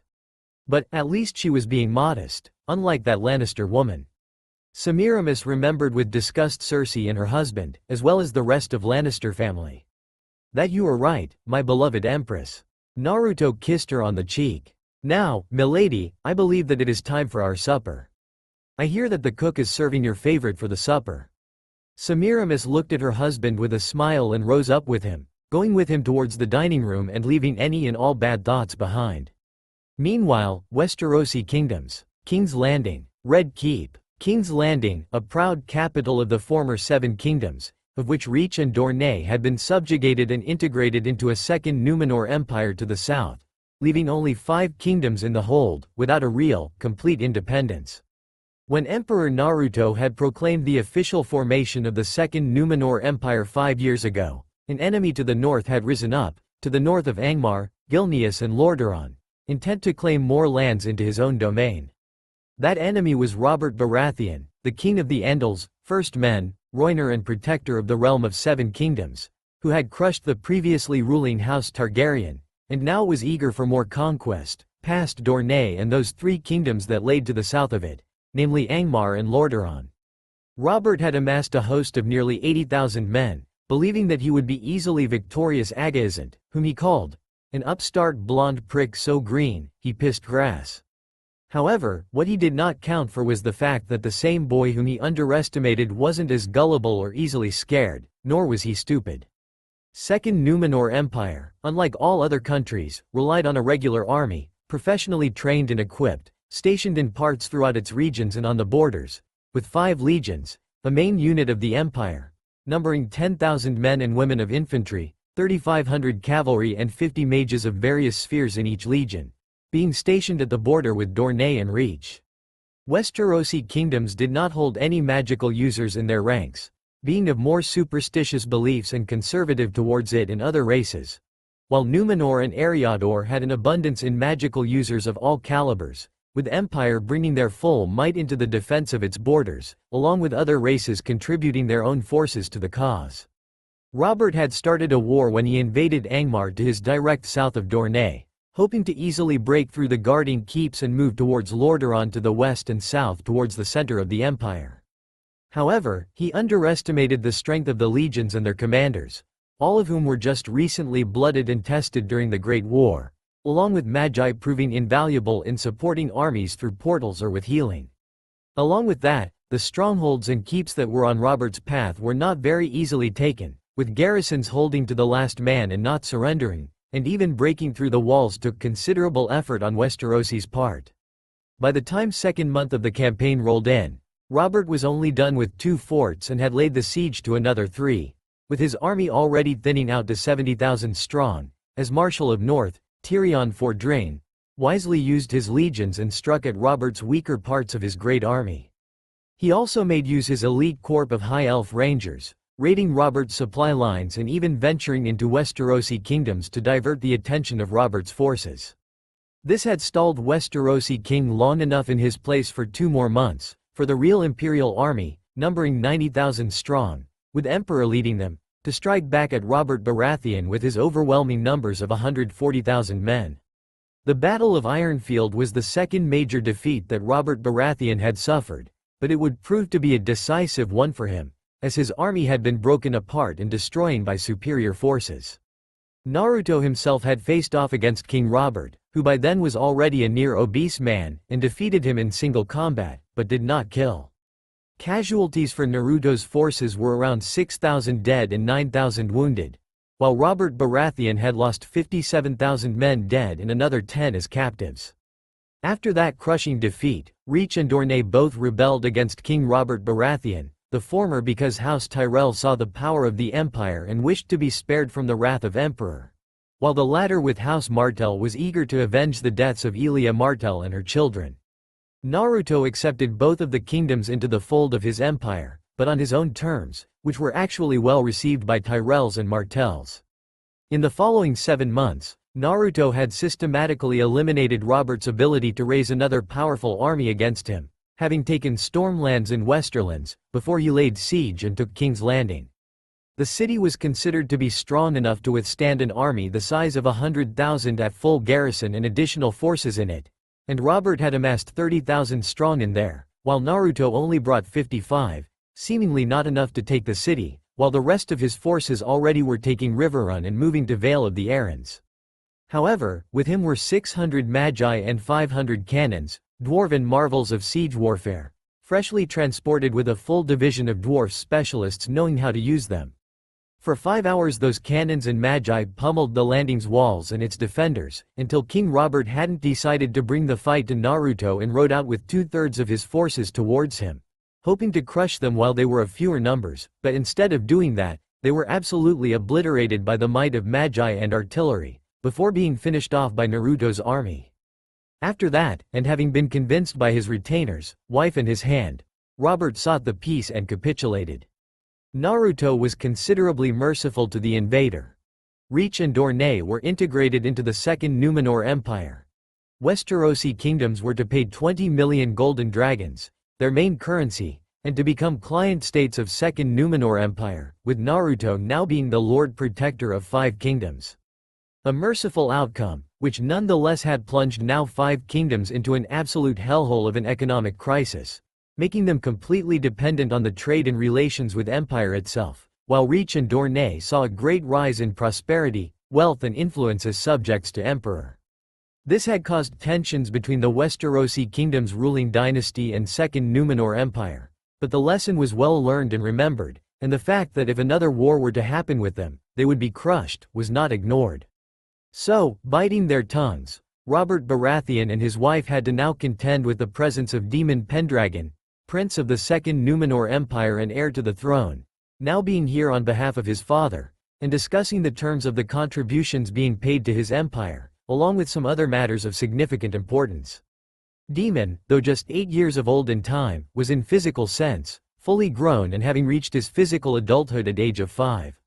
He stood at the same as his father's height, possessing messy and spiky black hair and golden eyes, a face of his father, strong build and dressed in black with gold. He wore a black and gold coat over a white shirt, with pants and boots being made in similar fashion, with a sword with black handle being attached to his left side. Though he was young, as a demi-dragon, he was educated, smart and not so easily swayed to any side, possessing the will and clarity of mind, both of which were gifts of his mother and father. Trusted and loved by his subjects and his family, Demon took up the responsibilities of a prince and carried himself with dignity, with which he was now standing before the empty Iron Throne, made of 1,000 swords forged together in the flames of Aegon Targaryen's dragon. At his side stood a beautiful young woman of his own age, with long red hair, black eyes and dressed in plate armor with a blue skirt. She was Demon's closest friend, companion and, if his parents were to allow, his wife to be, Urza Belsirion, step-daughter to the Emperor through his third consort, Irene Belsirion, a red dragon and a daughter of Alexstrasza. Demon and Urza heard the steps behind them and turned, seeing Cersei Lannister and her eldest son, Joffrey Baratheon, approaching them. Even though it was not the first time they saw each other, it still surprised Demon how smug and arrogant the Lannisters carried themselves, along with how incredibly alike Joffrey looked with his uncle. Almost as if Joffrey was his son instead of Robert's. "Your Imperial Highness, Lady Urza, you weren't expected to arrive." Cersei spoke to them, with a bow from her and her companions, with Demon and Urza nodding to them. "What brings a young man like you in King's Landing, especially not informing with a prior notice?" "Certain things that need clarification, Your Grace." Demon spoke with strength and resolve, not being the least intimidated by her. "As you are well aware, since Westerosi kingdoms are the official client state of Second Numenor Empire, your realm is charged with paying war reparations, payment of which has come to a halt. Considering the fact that I was in Dorne, visiting Prince Doran, I have decided to personally investigate this sudden occurrence. Perhaps you could clarify as to why this has happened, along with other things, before I meet with your husband in small council? My husband is away on the hunt, so I doubt you will be meeting him anytime soon, and as for the debt, I am afraid I do not know why this has suddenly happened, but I do believe that it is only a temporary halt." Cersei stayed to Demon, who simply nodded at this one. "Are you for long to King's Landing? Perhaps I could invite you to a dinner with my children and me? I am sure a man of your standing would love to dine in company such as ours." "A tempting offer, but one that I must refuse," Demon replied to Cersei, surprising her. "I am here on official business, and I do plan on leaving as soon as the matter has been successfully resolved, though it would appear that I will not find much solution here," Demon said to Cersei, confusing her. "Whilst I was in Dorne, certain rumors have reached me. Rumors of a civil war already being waged between your House Lannister and House Tully of Riverrun, and that King and his hand do nothing to prevent it." I believe you can understand that if such thing is happening out here, the Emperor will have to take action to stabilize this region. If King Robert Baratheon is incapable of as much. Your Imperial Highness, I can assure you that this conflict was started with Lady Catelyn Stark imprisoning my brother, Tyrion, for no good reason, and my father is trying to rescue him. I am sure that if you inform your father of this detail. Cersei, seeing a chance of swaying a young prince and his empire to the side of the Lannister, wished to use it, but was interrupted by Urza. And what about Hand of the King being attacked by your twin brother in broad daylight? I understand that your younger brother has been abducted by his wife, but still, to commit such a capital crime and get away with it. Had it been Hand of the Emperor attacked in such a manner, the attacker would lose his head within an hour, regardless of his status. Urza noted out, with Joffrey taking turn to speak. Who gave you, a peasant girl, the right to speak here? Joffrey arrogantly asked of her, with Urza not being the least intimidated. Do you even know who we are, girl? And as for that fool Stark being attacked, he brought it upon himself, by covering up for his bitch wife and denying my uncle to comply with the wishes of his superior. Your companion seems to be in need of learning some lessons of courtesy, your Imperial Highness. To address us in such a manner is quite normal, considering that in status she is equal to me, being a recognized member of Imperial family and de facto, higher than you in status. Daemon reminded, as he turned to face Joffrey. And you should properly educate your own son in matters of courtesy. With such a mouth and manner of speaking, he would not make a popular king. Ignoring the pitiful glare that Joffrey had sent him, Daemon turned back towards Cersei. Now, if nothing else. Actually, Prince Daemon, there is actually something that I would like to talk to you, if you have a moment. Daemon decided to listen to what Cersei had to say. I believe you have already heard rumors that my eldest son is already betrothed to Sansa Stark of Winterfell, daughter of Ned Stark. Yes, I have heard about it. If you recall, 2 years ago, during the Tournament of Unification, there were talks about uniting the houses of Pendragon and Baratheon through a marriage, between your parents and my husband with my father. Cersei reminded him, while your parents in public had dismissed our proposal, it is still achievable. I can assure that if you convince your father to a match between your sister, Lady Rhys Belsirion, and my son, Prince Joffrey, the crown and Lannisters will not forget your kindness, and as you know, Lannisters always pay their debts, and such a debt will be in no need of payment, because there will be a freezing cold day in Dorne before I bring this proposal before my father. Daemon stated, with strength and resolve, surprising Cersei and Joffrey. Your Grace, if you think that I do not know what Game of Thrones is, you are sadly mistaken, and I am also very well aware that your house and father have nothing that could sway me. And I have no desire to be a part of your court games. My business here is clear and straight, and I intend to carry it through and be on my way out of here. Your Imperial Highness, the small council has assembled and is waiting for you. A servant has informed Daemon and Urza as he came in. Good, time to settle this matter as well as some others. Your Grace, Prince. Daemon simply nodded to them as he and Urza were on their way to the chambers of the small council. What an arrogant, inhuman bastard. How dares he to talk to us like he is the king here? Joffrey nearly shouted. He and his bitch sister should be happy that I would even consider her as a match instead of that foolish Stark girl. Don't worry, my lion. Soon enough, he will come to see our way. Cersei assured him. His father may call himself a lion of the west and his mother is a queen of the black dragons, but he is not a full dragon, and he is a very long way from home. A lone prince, with just that little red horde to protect him, with hundreds of our swords, and 1,000 miles away from any loyal to him servants and his father. Soon enough, he'll have to reconsider his decisions. That's all for now. If you enjoy this video, then please like, share and do comments.